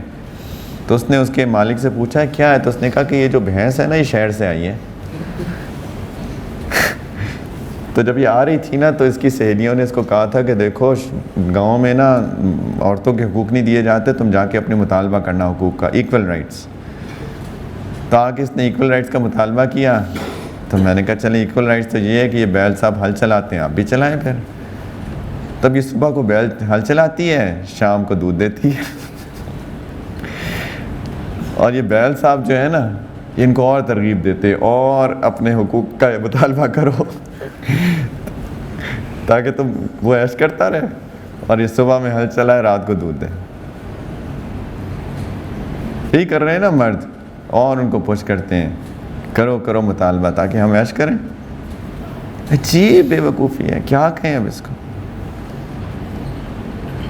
بلکہ ایکول رائٹس کی بات کریں تو اللہ نے عورتوں کو زیادہ حقوق دیے ہیں. اگر حقوق کا موازنہ کریں، مجھے تو لگتا ہے اللہ نے عورتوں کو اتنے سارے حقوق دیے ہیں. خیر، تو غصہ آتا ہے ٹھیک ہے، تو قابو میں کرنا سیکھیں، اس کو قابو میں کریں اس کو. والکاظمین الغیظ والعافین عن الناس کس کے لیے؟ صرف مردوں کے لیے کیا؟ اللہ کے بندے وہ ہیں، اللہ کے نیک بندے وہ ہیں جو کہ غصے کو قابو میں کرتے ہیں، لوگوں کو اللہ کے لیے معاف کرتے ہیں. غصہ آتا ہے تو قابو میں کریں، محنت کریں اپنے اوپر. ایک روحانی بیماری ہے غصہ قابو میں نہ ہونا، اس کو قابو میں کریں. مرد بھی کریں، عورتیں بھی کریں. اور خاص طور پہ اگر شوہر غصے میں ہو تو اس وقت غصے کا مظاہرہ مت کریں. مردوں کو یہ آلریڈی میں بات کر چکا ہوں، اگر عورت غصے میں نظر آئے تو مرد نہ کریں، مرد نظر آئے تو عورت نہ کریں. دونوں غصے میں اگر ایک دوسرے کے ساتھ جنگ کریں گے تو پھر کیا بنے گا؟ کوئی نہ کوئی تو مارا جائے گا بیچارہ. پھر عورت مرد کی زبان سے کوئی الفاظ نکل جائیں گے اور پھر وہ روتی رہے گی بیچاری. تو غصے کو قابو میں کریں. آرگیو کرنا یہ تو دین کا حصہ ہی نہیں ہے. جو اللہ کے لیے اپنی آرگومنٹیشن چھوڑ دیتا ہے، بحث کو چھوڑ دیتا ہے، بے شک وہ ٹھیک بھی ہو، اللہ تعالیٰ اس کو جنت کے درمیان میں محل عطا کرتے ہیں. میری آپ کے ساتھ کوئی بحث ہو رہی ہے کسی بات پہ اور میں ٹھیک ہوں، آپ غلط ہیں، میں کہتا ہوں یار بحث کو جانے دیں، میں چپ ہو جاتا ہوں اللہ کی خاطر. اللہ تعالیٰ نے میرے لیے جنت کے درمیان میں محل کا وعدہ کیا ہے اس بات پر. لیکن چونکہ آخرت کی فکر نہیں ہے تو اس لیے اس طرح کی ہم آرگیو کرتے ہیں، لڑائیاں ہوتی ہیں، بحثیں دنوں چلتی ہیں. خواتین کو یہ بھی چاہیے کہ رشتے تعلق بنا کر رکھیں پلیز. بہت بنیادی کردار ہے ان کا رشتے تعلق بنانے میں، بہت بنیادی کردار ہے. یہ جو سسرال کا رشتہ ہے یہ بڑا نازک رشتہ ہوتا ہے اور اس کو بنانے میں عورت کا بنیادی کردار ہوتا ہے. کیونکہ عورت اپنا گھر چھوڑ کے آئی ہوتی ہے، وہ شوہر کے ساتھ رہ رہی ہوتی ہے. شوہر کے والدین کے ساتھ اس نے سلوک کرنا، ان کے ساتھ اچھا رہنا، ان کے ساتھ بنا کر رکھنا، ان کو تحفے تحائف دیتے رہنا، ان کی زیادتیوں کو برداشت کرنا، یہ ایک عورت کا کام ہے کرنے کو. میں پہلے بھی کہہ چکا ہوں، ان لاز جو ہے وہ آپ کے اپنے ہوتے ہیں. اسی لیے اللہ تعالیٰ نے اس عورت کے لیے شوہر کے باپ کو محرم بنا دیا. کیوں؟ وہ آپ کا باپ ہے. شوہر کی ماں آپ کی ماں ہے. اسی طریقے سے بیوی کے والدین ہمارے والدین ہیں. ہمارے والدین ہیں، دو والدین، دو باپ دو ماں، حقیقی ماں باپ کی طرح. یہ عورت کا کام ہے اس رشتہ داری کو نبھا کے چلنا، ان کے ساتھ تحفے تحائف کا مبادلہ کرنا، ان کے ساتھ بیٹھنا، ان کے ساتھ محبت کا اظہار کرنا، ان کے ظلم زیادتیوں کو برداشت کرنا. جو نہیں کرتی وہ اپنا گھر اپنا خود اجاڑ رہی ہے، یقین جانیں. اگلی ذمہ داری ایک عورت کی ایز اے بیوی تو نہیں لیکن ایز اے ماں، کیونکہ وہ بھی ایک تعلق ہے کہ بچوں کا خیال کرے، کیونکہ بچے اس شوہر سے بچے ہیں تو اس لیے اس شوہر کا ایک طرح کا حق ہے کہ آپ اس کے بچوں کی تربیت کریں. اور آپ کے بھی بچے ہیں لیکن اس شوہر کے بھی بچے ہیں، اس کی تلاوت اس اپنی پریگننسی سے لے کر اس کی فکر کریں. پریگننٹ ہے خاتون، باوضو رہے، تلاوت کا اہتمام کرے، اونچی آواز میں تلاوت کریں. بچے سنتے ہیں اندر، غیر اختیاری طور پہ اندر ان کو آواز آتی ہے. اور اگر تلاوت کی آواز کریں، کئی خواتین پوچھتی ہیں جی میں امید سے ہوں، میں کیا ریکمنڈیشن کیا ہے؟ تلاوت، اونچی آواز میں تلاوت، وضو میں رہنا ہر وقت. پھر جب اولاد ہو جائے اس کی تربیت کریں، اپنے شوہر سے مشورہ کریں کہ کیسے تربیت کریں. دونوں ماں باپ اپنے اولاد کی فکر کریں، ان کے دین کی فکر کریں. کئی دفعہ عورتوں کو اللہ تعالیٰ عقل دے دیتے ہیں، دین کی ہدایت دیتے ہیں، مردوں کو نہیں دیتے ہیں، وہ ابھی بھی بے وقوفی کرتے ہیں. کئی دفعہ مردوں کو اللہ تعالیٰ ہدایت دیتے ہیں، عورتیں بے وقوفی کرتی ہیں. فکر کریں، ان کی آخرت کی فکر کریں. اپنی اولاد کو اپنے ہاتھوں سے جہنم میں مت پھینکیں. کئی والدین ان کی دنیا بنانے میں لگے رہتے ہیں لیکن ان کی آخرت بنانے کی فکر نہیں کرتے.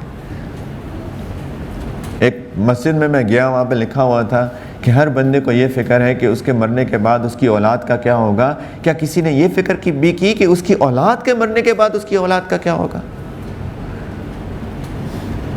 کہ اس کی اولاد کے مرنے کے بعد اس کی اولاد کا کیا ہوگا؟ یہ فکر کی کبھی؟ اپنے ہاتھوں سے اٹھا کے جہنم میں پھینکتے اپنی اولاد کو. لوگ آتے ہیں میرے پاس، جی 3 سال کا بچہ ہے، میں اس کو کون سے کنڈر گارڈن میں ڈالوں، کون سی نرسری میں ڈالوں؟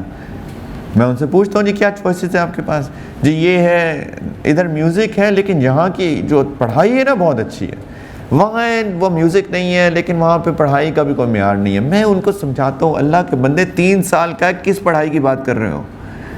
ABC سکھانی ہے، تم خود بھی سکھا سکتے ہو. وہ تو اپنے سر سے اتار رہے ہوتے ہیں نا بچوں کو کہ جی 4 بچے ہو گئے تب ایک کو سر سے اتارو جلدی سے تاکہ میری ذمہ داریاں کم ہوں. ورنہ آپ خود سکھائیں اپنے بچوں کو ABC. اور اگر سکھانی ہے چلیں کنڈر گارڈن میں نرسری میں بھیج کر، تو آپ ضروری ہے کہ میوزک کے ساتھ سکھائیں کیونکہ وہ ABC اچھی سکھائی جائے گی. عجیب ظلم کر رہے ہیں بچوں پر. ان بچوں کو شروع سے میوزک کا عادی بنایا جا رہا ہے اور پھر کل کو آپ کہیں گے بچہ جو ہے میوزک سننا حرام ہے، کیسے وہ مانے گا آپ کی بات؟ وہ کہے گا مجھے تو 3 سال کی عمر سے مجھے اس کا عادی بنایا آپ نے. کیسے مانے گا؟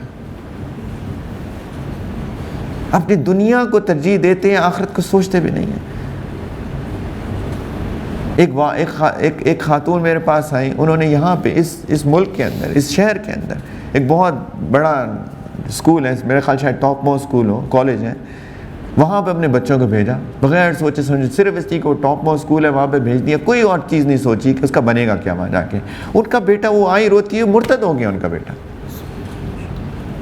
اب رو رہی ہیں کیونکہ وہ وہاں پہ سارا جو ہے وہ ماحول ویسا ہے تو وہ انہوں روکتی ہیں. عجیب بات ہے، بچے کو سوئمنگ پول میں پھینک بھی دیا اور ساتھ میں کہتے ہیں بیٹا گیلے نہ ہونا. اس کو روکتی ہیں. وہ سارا ماحول اس کا ایسا ہے، اس کے دوست جو ہیں وہ ویکینڈ پہ شرابیں پیتے ہیں، کلب جاتے ہیں، سب کچھ کرتے ہیں کالج میں، اور یہ ان کو کہتی ہے نہیں جانا نہیں جانا. ایک دن وہ اتنا فرسٹریٹ ہو گیا، کہتا ہے کہ میں دین کو ہی نہیں مانتا، میں تو جاؤں گا، میں تو کروں گا، پیوں گا بھی، کلب بھی جاؤں گا. اب رو نہیں. کس کا قصور ہے؟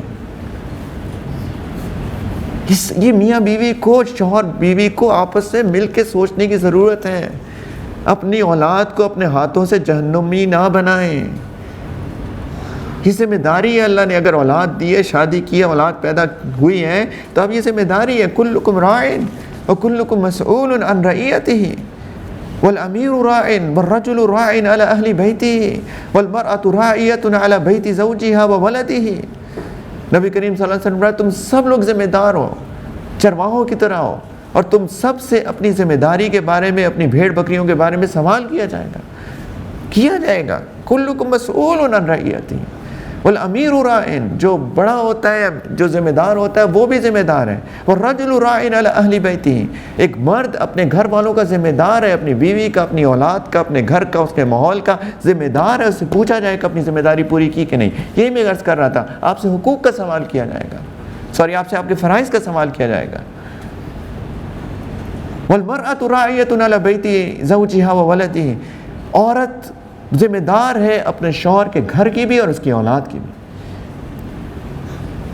ذمہ دار ہے وہ. اس سے پوچھا جائے گا بچوں کی تربیت کی کہ نہیں کی، گھر کا خیال کیا کہ نہیں کیا، اپنی عزت کی حفاظت کی کہ نہیں کی، شوہر کے مال کی حفاظت کی کہ نہیں کی اس کی غیر موجودگی میں. پھر نبی کریم صلی اللہ علیہ وسلم نے ریپیٹ کیا فَكُلُّكُمْ رَاعٍ وَكُلُّكُمْ مَسْئُولٌ عَنْ رَعِيَّتِهِ. تم میں سے ہر شخص ذمہ دار ہے، تم میں سے ہر شخص سے اپنی ذمہ داری کے بارے میں سوال ہوگا. سوال ہوگا. اللہ اکبر. کون کرے گا سوال؟ اللہ تعالیٰ سوال کریں گے. ذمہ داری پوری کی کہ نہیں کی، اپنا فرض ادا کیا کہ نہیں کیا. عورتوں کو فکر ہوتی تھی اپنے بچوں کی. اب پڑھیں اسلاف کے واقعات. اسلاف کے واقعات کیوں پڑھنے اچھے ضروری ہیں؟ اس لیے کوئی ترغیب ملتی ہے ہمیں. ہوتا ہے کہ یہ بھی انسان تھا میری طرح. یہ صحابہ کی بات نہیں کر رہا، یہ صحابہ کی بات کی والوں کی نیکوں کی بات کر رہا ہوں. ان کی ترغیب ہوتی ہے اس سے.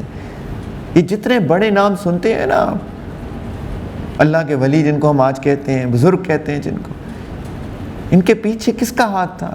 ان عورتوں کا ہاتھ تھا جن کے نام شاید مذکور بھی نہیں ہے کتابوں کے اندر. لیکن ان کی جب وہ پڑھنے جاتے تھے دین کا علم، ان کی مائیں ان کے سروں پہ پگڑی باندھ کے بھیجتی تھیں، ان کو امامہ باندھ کے بھیجتی تھیں، ان کو دعائیں دے کے بھیجتی تھیں کہ بیٹا جاؤ، اللہ کے لیے میں نے تمہیں بھیجا، اللہ کے لیے تمہیں وقف کیا. ماں کا دل تھوڑی سی دیر کے لیے بھی برداشت نہیں ہوتا کہ اولاد نظروں سے اوجھل ہو جائے. یہ ماں کی قربانی ہوتی ہے اور انہوں نے دی، اور اسی لیے سارے نام جو نظر آتے ہیں اس میں ان کے والدین کی قربانیاں شامل ہیں. لیکن یہ ماں ایسی ہو تو صحیح،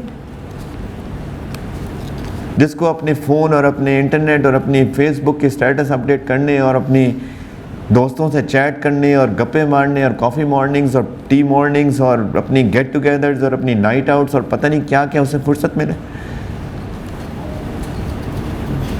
اس لیے نیک بنیں، دین حاصل کریں، علم حاصل کریں. ہر عورت کو چاہیے، ہر مرد کو چاہیے کم از کم فرائض کا، واجبات کا، محرمات کا اتنا علم تو حاصل ہو تاکہ اپنے خود بھی عمل کریں، اپنی اولاد کو بھی سکھا سکیں.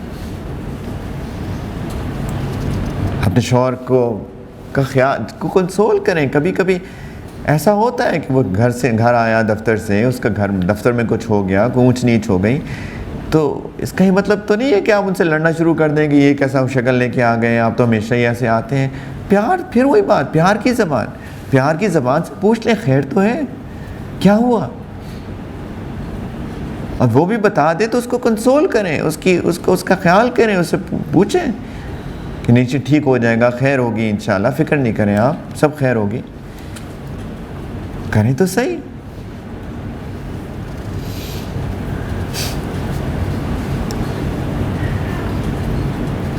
ایک اور گر بتاؤں خواتین کو، کبھی کبھی غلطی آپ کے شوہری کی ہوتی ہے. وہ آ کے بتائے گا نہیں جو میرے باس نے ایسا کر دیا، کیوں کر دیا، میں نے یہ کیا. غلطی تو آپ کی ہے، آپ نے ایسا کیوں کیا. لیکن اس وقت یہ مت کہیں جی غلطی تو آپ ہی کی ہے. اس وقت کہیں کہ ہاں میں سمجھ رہی ہوں آپ کی بات، اس نے زیادتی کی، چلے جانے دیں. یہ بھی غلطی ہوتی ہے ایک عورت کی اور مرد کی بھی، کہ اس وقت میں جو ہے نا اس کی غلطیاں نکالنا شروع کر دیتے. اس وقت نہیں کچھ کہنا، بعد میں سمجھا دیں پیار سے کہ اگر آپ ایسا کر لیتے تو ایسا نہ ہوتا. یہ حکمت کی باتیں ہوتی ہیں، اسی کو حکمت کہتے ہیں. اس لیے ان کو محبت دکھائیں. محبت دکھائیں گے تو محبت ملے گی. جب نبی کریم صلی اللہ علیہ وسلم کا انتقال ہوا، جب اس دنیا سے پردہ فرمایا، تو پتہ کیا حالت تھی ان کی؟ کیا خیال ہے؟ کس حالت میں ان کی روح اللہ تعالیٰ نے اپنے پاس بلائی؟ کعبۃ اللہ کے ساتھ سر ٹیک لگا کے بیٹھے ہوئے تھے کیا؟ اپنی زوجہ محترمہ سیدہ عائشہ رضی اللہ تعالیٰ عنہ کی سینہ مبارک پہ ان کا سر تھا. کیا محبت تھی. سیدہ عائشہ، ان کو حاجت ہو رہی تھی، آخری لمحات تھے، منہ خشک ہو رہا تھا، اور انسان کو اس وقت ہائیجین کی کئی دفعہ ضرورت ہوتی ہے. بیماری جب انسان کو بخار سے شدید ہو جاتا ہے تو منہ عجیب سا ہوتا ہے، انسان کا دل چاہتا ہے میں کلی کروں، صاف کروں، فریش کروں. تو ان کو ایک انہوں نے دل چاہا مسواک کروں. نبی کریم صلی اللہ علیہ وسلم نے، تو اتنی کمزوری تھی، مسواک سخت تھی. سیدہ عائشہ رضی اللہ تعالیٰ نے مسواک پکڑی، اس کو گیلا کیا، اپنے منہ مبارک کے اندر اس کو چبایا، نرم کیا، اور پھر نبی کریم صلی اللہ علیہ وسلم کو دیا اور انہوں نے مسواک کی. یہ ہے دین، محبتیں.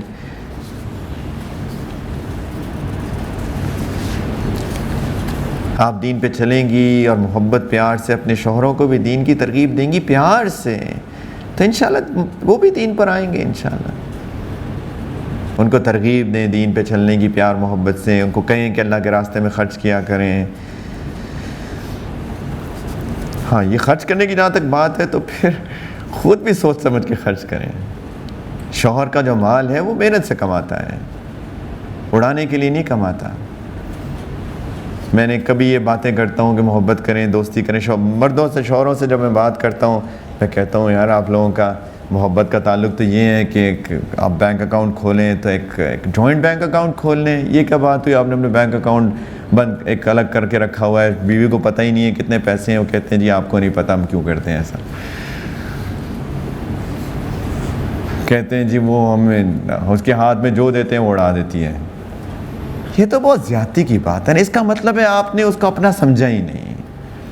آپ کو یہ ہوا کہ جی وہ پیسہ کمانے کی مشین میرے ہاتھ آئی ہوئی ہے تو جو آتا ہے میں تو عیش کروں نا۔ تو یہ بھی ایک اعتماد حاصل کرنے کا طریقہ ہے کہ اس کے مال کو اپنا مال سمجھے، دونوں مل کے گھر بنائیں۔ اگر آپ اڑاتی رہیں گی، شوہر کماتا رہے گا تو پھر اس سے کیسے زندگی گزرے گی؟ تو خیال سے خرچ کریں، یہ وہ امانت ہے، سوچ سمجھ کے خرچ کریں۔ انشاءاللہ شوہر کو آپ کے اوپر اعتماد آئے گا تو وہ بھی محبت کے ساتھ آپ کو خرچ کرنے کی اجازت دے گا۔ بلکہ میں نے تو اتنے لوگوں کو دیکھا ہے، ایک نہیں دو نہیں کئی لوگ، جہاں پہ شوہر آ کے اپنے سارے کے ساری اپنی کمائی اپنی بیوی کے ہاتھ میں دے دیتے ہیں کہ تم نے گھر چلانا ہے تم چلاؤ، اور ان کی عورتیں سمجھدار، ان کی بیویاں سمجھدار، نیک، وفادار، سلیقہ مند، ماشاءاللہ انہوں نے جس طرح گھروں کو بنایا، گھر بنائے، اپنی اولاد کی تربیت کی، عجیب۔ لیکن یہ سلیقہ مند اور عقل مند خواتین ہوتی ہیں، تب عورت مرد کی طرف سے اعتماد بھی آتا ہے اور محبتیں بڑھتی ہیں۔ گھر کا کام کاج کرنے کی عادت ڈالیں، یہ بھی انسان عورت کا کہ سلیقہ مندی کی نشانی ہے۔ گھر کا خیال رکھیں، گھر کا کام کریں، کھانا خود بنائیں، کھانا بنائیں، سیکھے نہیں آتا، یہ بھی آج کل کا المیہ ہے۔ مائیں جو ہے اپنی بیٹیوں کو سکھاتی ہی نہیں ہے کھانا بنانا، کالج چلی جاتی ہیں، یونیورسٹی چلی جاتی ہیں، لیکن ان کو کھانا روٹی بنانی نہیں آتی، سالن بنانا نہیں آتا، کچھ بنانا نہیں آتا، شادیاں ہو جاتی ہیں، اب شوہر صاحب پریشان۔ کئی تو شوہر شادی اس لیے کرتے ہیں نا، ایسے ہی نہیں ہے۔ ہم تو جب یونیورسٹی میں تھے تو اگر کوئی سب سے بڑا ٹاپ آف دا لسٹ مسئلہ تھا نا، وہ یہ تھا جی کھانے کو نہیں ملتا، تو اس کا سلوشن کیا ڈھونڈتے تھے کہ شادی کر لو۔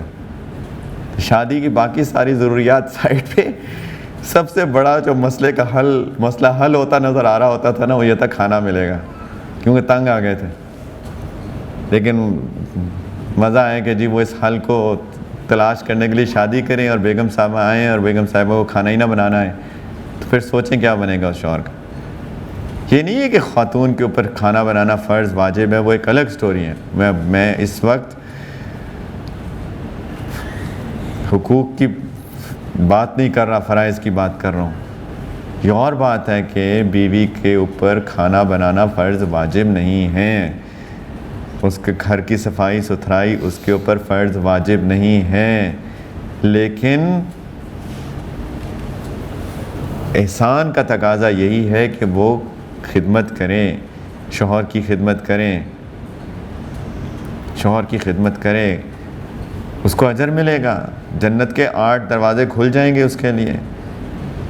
تو گھر کا کھانا بنائیں۔ سیدہ فاطمہ رضی اللہ تعالیٰ عنہ، نبی کریم صلی اللہ علیہ وسلم کی بیٹی شہزادی، گھر کا کام کرتی تھی اپنے ہاتھ سے، اتنا کام کرتی تھی ان کے ہاتھ سخت ہو گئے تھے، چھالے پڑ گئے تھے ہاتھ پہ۔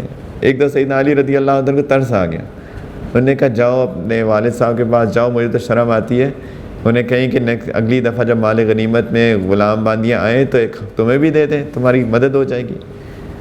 آئیں اپنا لاڈلی، کیا کتنی محبت تھی سیدنا رسول اللہ صلی اللہ علیہ وسلم کو اپنی بیٹی سے، کتنی محبت تھی، کھڑے ہو جاتے تھے ان کی محبت میں، ان کو اپنے ساتھ بٹھاتے تھے، ان کے ماتھے پہ بوسہ لیتے تھے، اتنی محبت تھی۔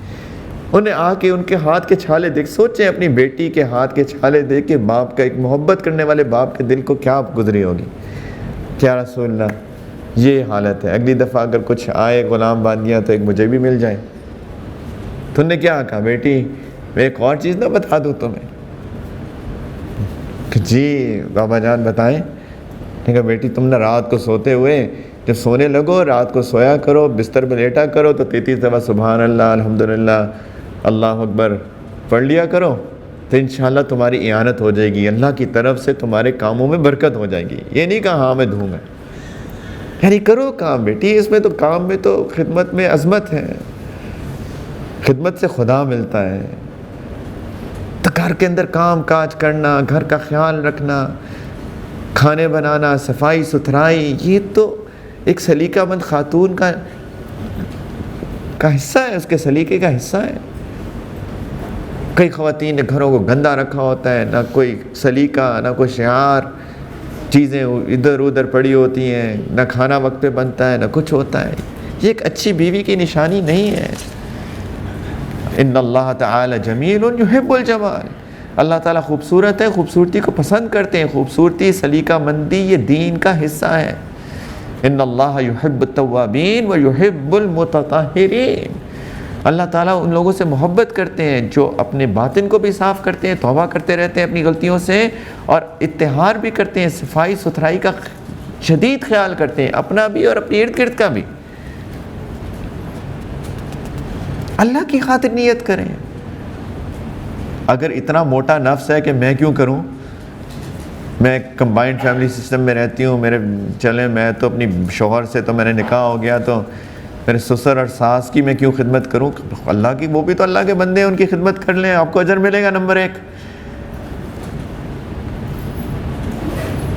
اور اگر پھر بھی نفس جو ہے اتنا موٹا نہیں چاہ رہا تو اللہ کی خاطر کریں انشاءاللہ. اللہ کی خاطر تو راہ چلتے کے لیے کی بھی خدمت کرنی چاہیے, وہ تو پھر بھی آپ کے اپنے ہیں, سگے ہیں, آپ کے والدین ہیں.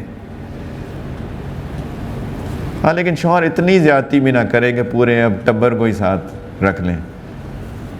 صبح اٹھ کے بیچاری پراٹھے بناتی ہے, شوہر کے بھی, سسر کے بھی, دیور کے بھی, جیٹھ کے بھی, پتہ نہیں کس کس کے سارے پراٹھے بنا کے جو نا خود پراٹھا بن جاتی ہے بیچاری. بہت زیادتی کی بات ہے, بہت زیادتی کی بات ہے, بہت زیادتی کی بات ہے, ظلم ہے. یہ باتیں بعد میں کریں گے انشاءاللہ, سسرائیلی رشتہ داروں پہ جب بات ہوگی انشاءاللہ.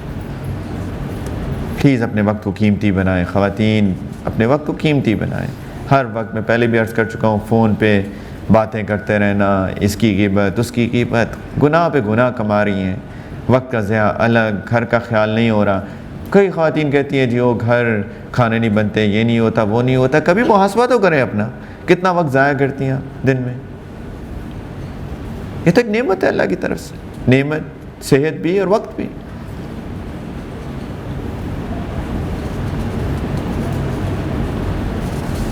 ایک اور بات میں آپ کو بتاؤں, یہ بہت پتے کی بات ہے, کاش کی خواتین اس کو پلے باندھ لیں. کاش کہ گھر کے اندر جو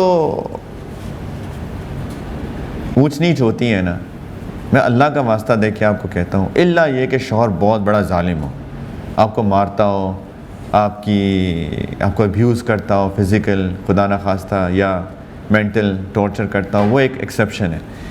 جو عام اونچ نیچ ہوتی ہے اس کو اللہ کا واسطہ دے کے میں آپ کو کہتا ہوں, خدا کے واسطے اپنے والدین اور اپنے بہن بھائیوں سے اس کا تذکرہ مت کیا کریں, مت کیا کریں. خود ہی نبھا لیں, آپس میں خود ہی سالو کر لیں.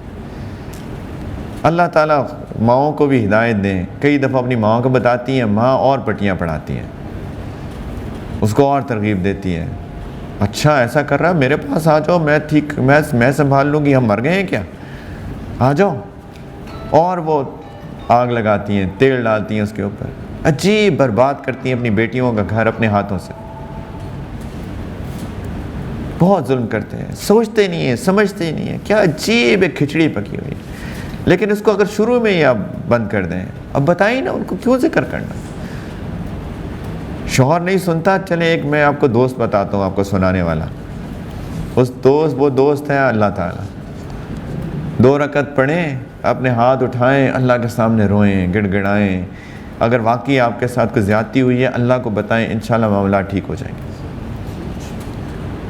لیکن جب آپ یہ ادھر ادھر بتاتے ہیں نا, تو یہ بہت ایک عجیب کھچڑی بن جاتی ہے, بہت کھچڑی بن جاتی ہے. اللہ یہ کہ شوہر واقعی ظالم ہو یا سسرال واقعی ظلم کرتا ہو، ابیوز کرتا ہو. ہوتے ہیں ایسے ظالم لوگ، شوہر بھی ظالم ہوتے ہیں، سسرال بھی ظالم ہوتا ہے، ٹارچر ہوتا ہے فزیکل مینٹل. پھر تو ظاہری بات ہے کسی نہ کسی کی مداخلت کرنی پڑے گی اور اس معاملے کو حل کرنا پڑے گا، تو اللہ کا بھی حکم ہے. لیکن عام حالات کی بات کر رہا ہوں، عام حالات میں خدا کے واسطے ہر چیز جو ہے ہر روز. اور یہ بھی میں تو پلیز آپ جو ہے نا اپنے شوہر کے گھر آئی ہیں، روزانہ جو اپنی والدہ کے ساتھ 3 گھنٹے اسکائپ کال کرنا اور یہ جو واٹس ایپ کال کرنا، اس کو بھی خدا کے واسطے چھوڑ دیں. یہ بھی وقت کا ضیاع ہے. گھر کا خیال کریں، بچے ہیں ان کا خیال کریں. 3 گھنٹے روزانہ اپنی والدہ کے ساتھ گپیں مارتے رہنا، یہ کیا ہو رہا ہے؟ وقت کا ضیاع ہے. کیا باتیں کرتے ہیں؟ مجھے تو سمجھ ہی نہیں آتا.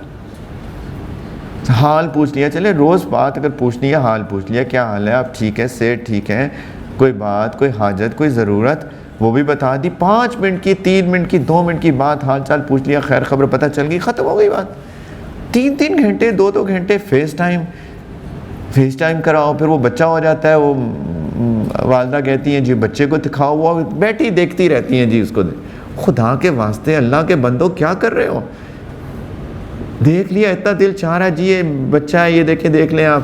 اس کو 3 گھنٹے گھورنے کی کیا ضرورت ہے؟ نظر لگ جائے گی اس کو، نقصان ہو جائے گا الٹا. عجیب افراتفری مچی ہوئی ہے. خدا کے واسطے اپنے وقت کی قدر کریں، اپنے گھر کا خیال رکھیں. آپ کی شادی ہوئی ہے، آپ کے اوپر اللہ نے ذمہ داری ڈالی ہے اپنے شوہر کے گھر کا خیال، اپنے بچوں کا خیال، اس کی فکر کریں. یہ روز کی باتیں، گپیں اپنے گھر والوں سے، اپنی ماں سے، اپنے والدین سے، یہ بیکار باتیں ہیں. بہت ہو گیا سلام دعا، حال چال. اسی لیے گھروں کا یہ حال ہے، اسی لیے شوہر بیوی میں نہیں بنتی، اپنے گھر کا خیال نہیں کرتی ہیں خواتین. ہر دوسرے دن اپنے والدین کے گھر آئی ہوتی ہیں. یہ ظلم ہے سیریسلی. آپ اپنے گھر کو چھوڑ کے اس کا گھر، پھر وہ شوہر فرسٹریٹ ہوتا ہے بیچارہ، تو ظاہری بات ہے فرسٹریشن کی وجہ بنتی ہے. پھر اسی لیے ناچاکیاں پیدا ہوتی ہیں، ہم سمجھتے ہی نہیں ہیں. اور والدین اس کو شے دیتے ہیں، اس کی ترغیب دیتے ہیں اپنی بیٹیوں کو، آؤ اور روزانہ ہو. اس کو آپ کو چھوڑ دیا، اپنی بیٹی کے گھر کا خیال کریں. جیسے والدین اپنے بچوں کو جہنم میں اٹھا کے خود پھینک رہے ہیں، اس طرح کئی والدین اپنی بیٹیوں کے گھروں کو خود تباہ کر رہے ہیں اپنے ہاتھوں سے. ان کو خیال ہی نہیں ہے اس چیز کا. پلیز ہر وقت کی ٹائم مت ضائع کیا کریں. چیزوں کا خیال رکھیں، گھر کا خیال کریں. شوہر صبح جائے تو اس وقت سو نہ رہی ہوں، اس کو رخصت کریں، اس کو دعاؤں کے ساتھ رخصت کریں. جب وہ آئے تو اس کو دعاؤں کے ساتھ ریسیو کریں، مسکراتے چہرے کے ساتھ. اس وقت تھوڑی دیر کے لیے کوئی مسئلہ ہے بھی تو اس کو 5 منٹ کے لیے سائڈ پہ رکھ دیں. وہ آئے تو اس کو مسکرا کے اس کا استقبال کریں. وہ کرتی ہے آج کی بیوی. بنے، اپنا منہ ہاتھ دھوئے، اچھے کپڑے پہنے، تھوڑا سا اپنے چہرے کو ٹھیک کریں، اور وہ آئے تو اس کو مسکرا کے اس کا استقبال کریں، اس کو گلے سے لگائیں. کون بیوی کرتی ہے آج کی؟ کوئی کرتی ہے؟ وقت کی کمی ہے. ورنہ ہمیں وہ کہانی بھی سنی ہوئی ہے ابو طلحہ رضی اللہ تعالیٰ عنہ کی اور سلیم رضی اللہ تعالیٰ عنہ کی کہانی. مختصراً کہ جب ان کے شوہر ابو طلحہ رضی اللہ عنہ سفر پہ گئے، پیچھے بچہ بیمار تھا، بچے کا اس دن انتقال ہو گیا جس دن ابو طلحہ رضی اللہ تعالیٰ عنہ کی واپسی تھی. اب سوچیں ایک ماں کا دل جس کے چھوٹے بچے لڑکے کی لاش گھر میں پڑی ہو. سوچیں اس ماں کا دل. اور ابو طلحہ رضی اللہ تعالیٰ عنہ جب گھر کے اندر واپس آتے ہیں تو اس کا تذکرہ بھی نہیں کرتی، بلکہ بنتی ہیں، سنورتی ہیں، اپنے آپ کو مزین کرتی ہیں. اور جب شوہر گھر آتے ہیں تو ان کے ساتھ ان سے محبت کا اظہار کرتی ہیں. اس محبت، اس انٹیمیسی کے اندر ان کا میاں بیوی کا تعلق ہوتا ہے. اس کے بعد جب سیٹل ڈاؤن ہو گیا، سوچیں ایک بیوی، ایک ماں جس کی بیٹے کی لاش گھر میں پڑی ہو اور وہ اپنے شوہر کا دل لبھانے کے لیے اس کے ساتھ وقت گزار رہی ہیں. سوچیں، سوچ سکتے ہیں. جب سیٹل ڈاؤن ہوا پھر پوچھتی ہیں حکمت سے، وہ بھی دور سے آیا ہے، کہ آپ کا کیا خیال ہے اس امانت کے بارے میں؟ کیا کسی نے امانت دی ہو اور وہ اس کا مطالبہ کرے؟ کہ ظاہری بات ہے امانت واپس کریں گے. کہتی دیکھیں ہمارا بیٹا تھا نا، بیمار تھا، وہ اللہ نے ہمیں امانت دی تھی، اللہ نے امانت واپس دے دی. وہ ایک دم سے پریشان ہو گئے، پہلے کیوں نہیں بتایا مجھے؟ پھر اس کو غسل دیا، کفن دیا، دفنایا. اور پھر اگلے دن نبی کریم صلی اللہ علیہ وسلم کو جا کے بتایا کہ یا رسول اللہ یہ واقعہ ہوا کل. سوچیں نبی کریم صلی اللہ علیہ وسلم کا دل کتنا بڑا ہو گیا ہوگا کہ میری تربیت ہے، جو دین میں لے کر آیا یہ دین پہ عمل ہو رہا ہے. یہ اس بچی نے، اس عورت نے، اس صحابیہ نے، اس امت کی ماں نے دین پہ عمل کر کے دکھایا. کدھر ہیں وہ امت کی بیٹیاں؟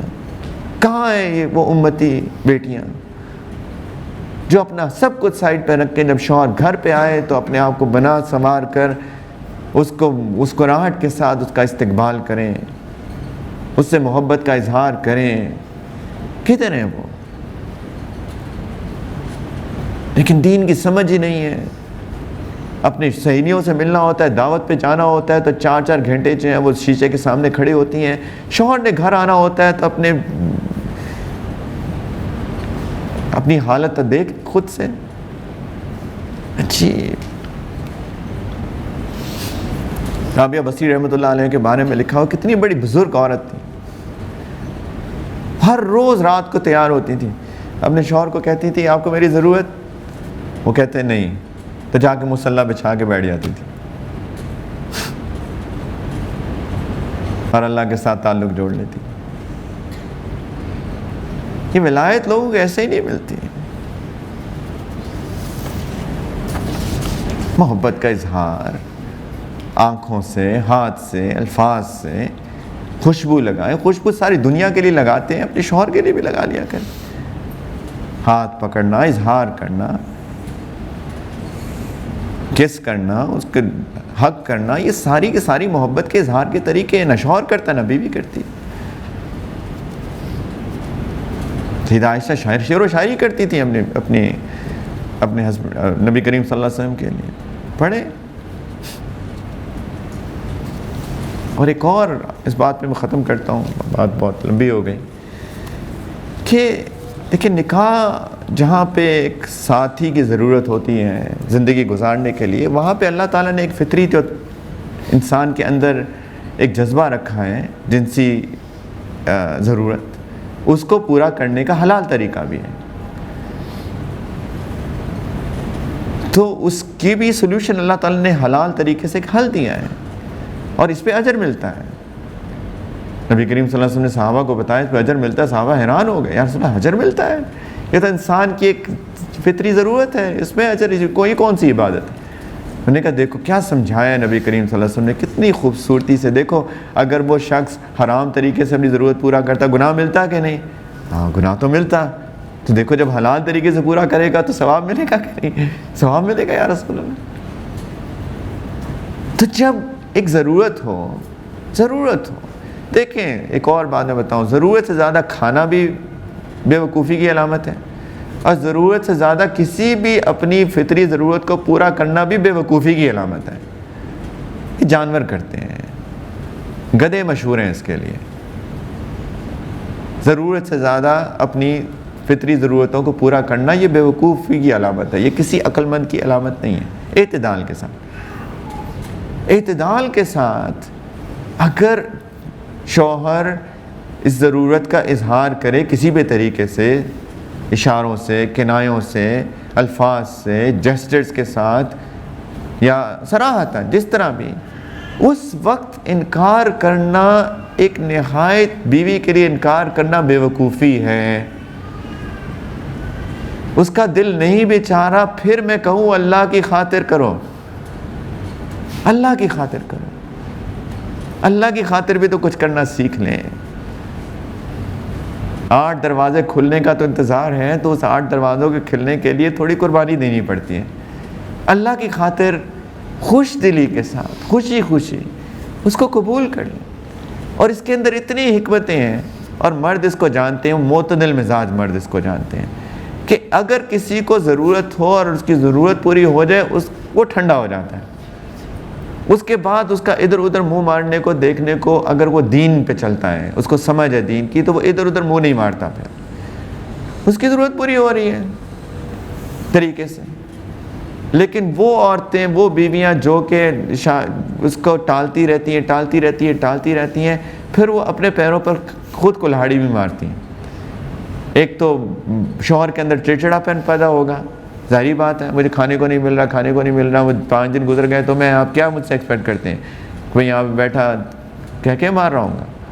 ظاہری بات ہے میرے اندر ایک فطری طور پہ چڑچڑاپن پیدا ہوگا، یہ بھی اسی طرح کی بات ہے۔ تو یہ اپنے پیروں پہ خود کلاڑی مارتی ہے، اور اگر وہ دین پہ نہیں ہے تو وہ ادھر ادھر منہ مارے گا۔ پھر کس کو بلیم کرتے ہیں؟ پھر نہ بلیم کریں کسی کو، آلدو اس کو نہیں کرنا چاہیے، جو بھی ہو جائے مرد کو یہ حرام ہے کہ ادھر ادھر منہ مارے۔ پھر کئی شوہر جو ہیں وہ کہتے ہیں میں دوسری شادی کرنی ہے، اس وقت جو ہے قیامت کھڑی ہو جاتی ہے۔ لیکن آپ نے کئی دفعہ کئی لوگوں نے اس کو اس مقام تک پہنچایا ہوتا ہے، تو یہ بے وقوفی ہے۔ اسی لیے نبی کریم صلی اللہ علیہ وسلم نے فرمایا کہ اگر عورت کسی بھی ضرورت پہ، انہوں نے مثال دے کے سمجھائی کہ تندور پہ روٹیاں بھی لگا رہی ہو اور شوہر اس کے سے اظہار کرے تو چھوڑ دے روٹیاں لگانا، آ جائے۔ اور اسی لیے ایک بہت خطرناک حدیث بھی ہے جو شوہروں کو یاد ہوتی ہے، بس یہی حدیث یاد ہوتی ہے، باقی اپنی چیزیں یاد نہیں رہتی ہیں، کہ جی اگر عورت کو شوہر اظہار کرے، عورت نہ آئے تو ساری رات فرشتے اس کے اوپر لعنت کرتے ہیں۔ اور یہ ٹھیک ہے، بالکل ایسی ہی بات ہے، اس کی وجوہات کہ بلا وجہ کے نخرے کرنا، انکار کرنا، ٹال مٹول کرنا یہ اچھی عادت نہیں ہے، یہ بری عادت ہے۔ اس سے گھروں کے اندر پریشانیاں پیدا ہوتی ہیں اور بہت مسائل پیدا ہوتے ہیں۔ لیکن مردوں کو بھی چاہیے معتدل رہیں۔ اوور ایٹنگ اور اوور اپنی ضروریات کو پورا کرنا یہ ویسے ہی انسانی چیز نہیں ہے، معتدل ہونا چاہیے ہر چیز کے اندر۔ گھر کو دینی بنائیں، گھر کے اندر ایک مصلی ہو، ادھر نماز پڑھیں، برکت آتی ہے، رزق کے اندر برکت آتی ہے۔ اور آخری بات میں یہ بات بھی کروں گا کہ پلیز ٹھیک ہے یہ ساری باتیں میں نے کر دی، لیکن یہ ایک اور جو دوسری ایکسٹریم ہے وہ یہ ایکسٹریم ہے کہ شوہر کی محبت میں اللہ ہی کو چھوڑ دیں۔ یہ بھی اپنے آپ پہ ظلم کرنا ہے۔ شوہر کہتا ہے اللہ شوہروں کو ہدایت دیں کہ تم پردہ نہ کرو، اور کہ جی میرے شوہر نے کہہ دیا وہ تو جی اس کو اللہ نے اتنا مقام دیا ہے تو میں پردہ نہیں کروں گی۔ تو اللہ کی بندی اتنا مقام بھی نہیں اللہ نے دیا کہ اپنے سے بھی اوپر کر لیا اللہ نے۔ وہ اللہ کا حق ہے پردہ کرنا، اس کو سمجھائیں۔ ساری چیزوں کے لیے تو سمجھا لیتے ہیں، دین کی بات پہ چلنے کو کیوں نہیں سمجھاتے؟ اصل میں کمزوری اپنی ہوتی ہے، اپنی کمزوری ہوتی ہے، خود نہیں، اندر سے خود چور بیٹھا ہوتا ہے اندر۔ اس کو بٹھائیں، سمجھائیں پیار سے، کسی طریقے سے بھی ماحول بنائیں، اس کے پاس جائیں، اس سے پیار محبت کا اظہار کریں، اس کو تھوڑی دیر تھوڑا سا جب اس کا دل نرم ہو جائے گا تو اسے کہیں کہ جی میری یہ سمجھ میں آئی ہے دین کی، اللہ کا حق ہے، میں نے پورا کرنا ہے، اب مجھے اجازت دیں۔ ہو سکتا ہے پھر نہ مانیں، پھر سمجھائیں، سمجھاتی رہیں، لیکن اللہ کا حق بھی نہیں چھوڑنا۔ لا طاعۃ لمخلوق فی معصیۃ الخالق، اللہ کی مخلوق کی فرما برداری میں اللہ کی نافرمانی نہیں ہو سکتی۔ تو اس لیے پلیز اس چیز کا بھی خیال کریں کہ اللہ کا حق نہ ضائع ہو۔ سب شوہر کے حقوق اپنی جگہ، لیکن اللہ کا حق سب سے اوپر ہے، لیکن اس کو بھی پیار محبت سے سمجھائیں۔ اللہ تعالیٰ سب گھروں میں محبتیں پیدا کریں، لیکن اس کے لیے محنت کرنی پڑتی ہے۔ شیطان کا تو کام ہی ہے کہ میاں بیوی کے درمیان کسی طریقے سے نفرتیں پیدا کریں، دوریاں پیدا کریں۔ اس کو ہم نے شیطان کا مقابلہ کرنا ہے انشاءاللہ، اور محبتیں پیدا کرنی ہے۔ گھر کے تعلقات میں وہ والدین بچوں کے بعد تعلقات ہوں، میاں بیوی کے تعلقات ہوں، ان لاز کے تعلقات ہوں، کوئی بھی تعلقات ہو، بہن بھائی کے ہوں، انشاءاللہ ہمیں شیطان کا مقابلہ کر کے، اپنے نفس کا مقابلہ کر کے اللہ کی خاطر ان معاملات کو، ان تعلقات کو سنوارنا ہے۔ اللہ تعالیٰ ہر گھر میں سکون محبت پیدا کریں، لیکن اس کے لیے محنت کی ضرورت ہے۔ اپنے فرائض کی فکر کریں، اپنے حقوق کو اللہ کی خاطر بھول جائیں، انشاءاللہ محنت کریں، آپ کے گھروں میں آپ کے گھر جنت بن جائیں گے۔ یقین جانیں آپ کے گھر جنت بن جائیں گے، آپ کے گھر جنت بن جائیں گے۔ دنیا میں بھی اللہ آپ کو جنت دیں گے، اور انشاءاللہ آخرت میں تو جنت کا وعدہ اللہ نے کیا ہی ہے۔ وآخر دعوانا ان الحمدللہ رب العالمین۔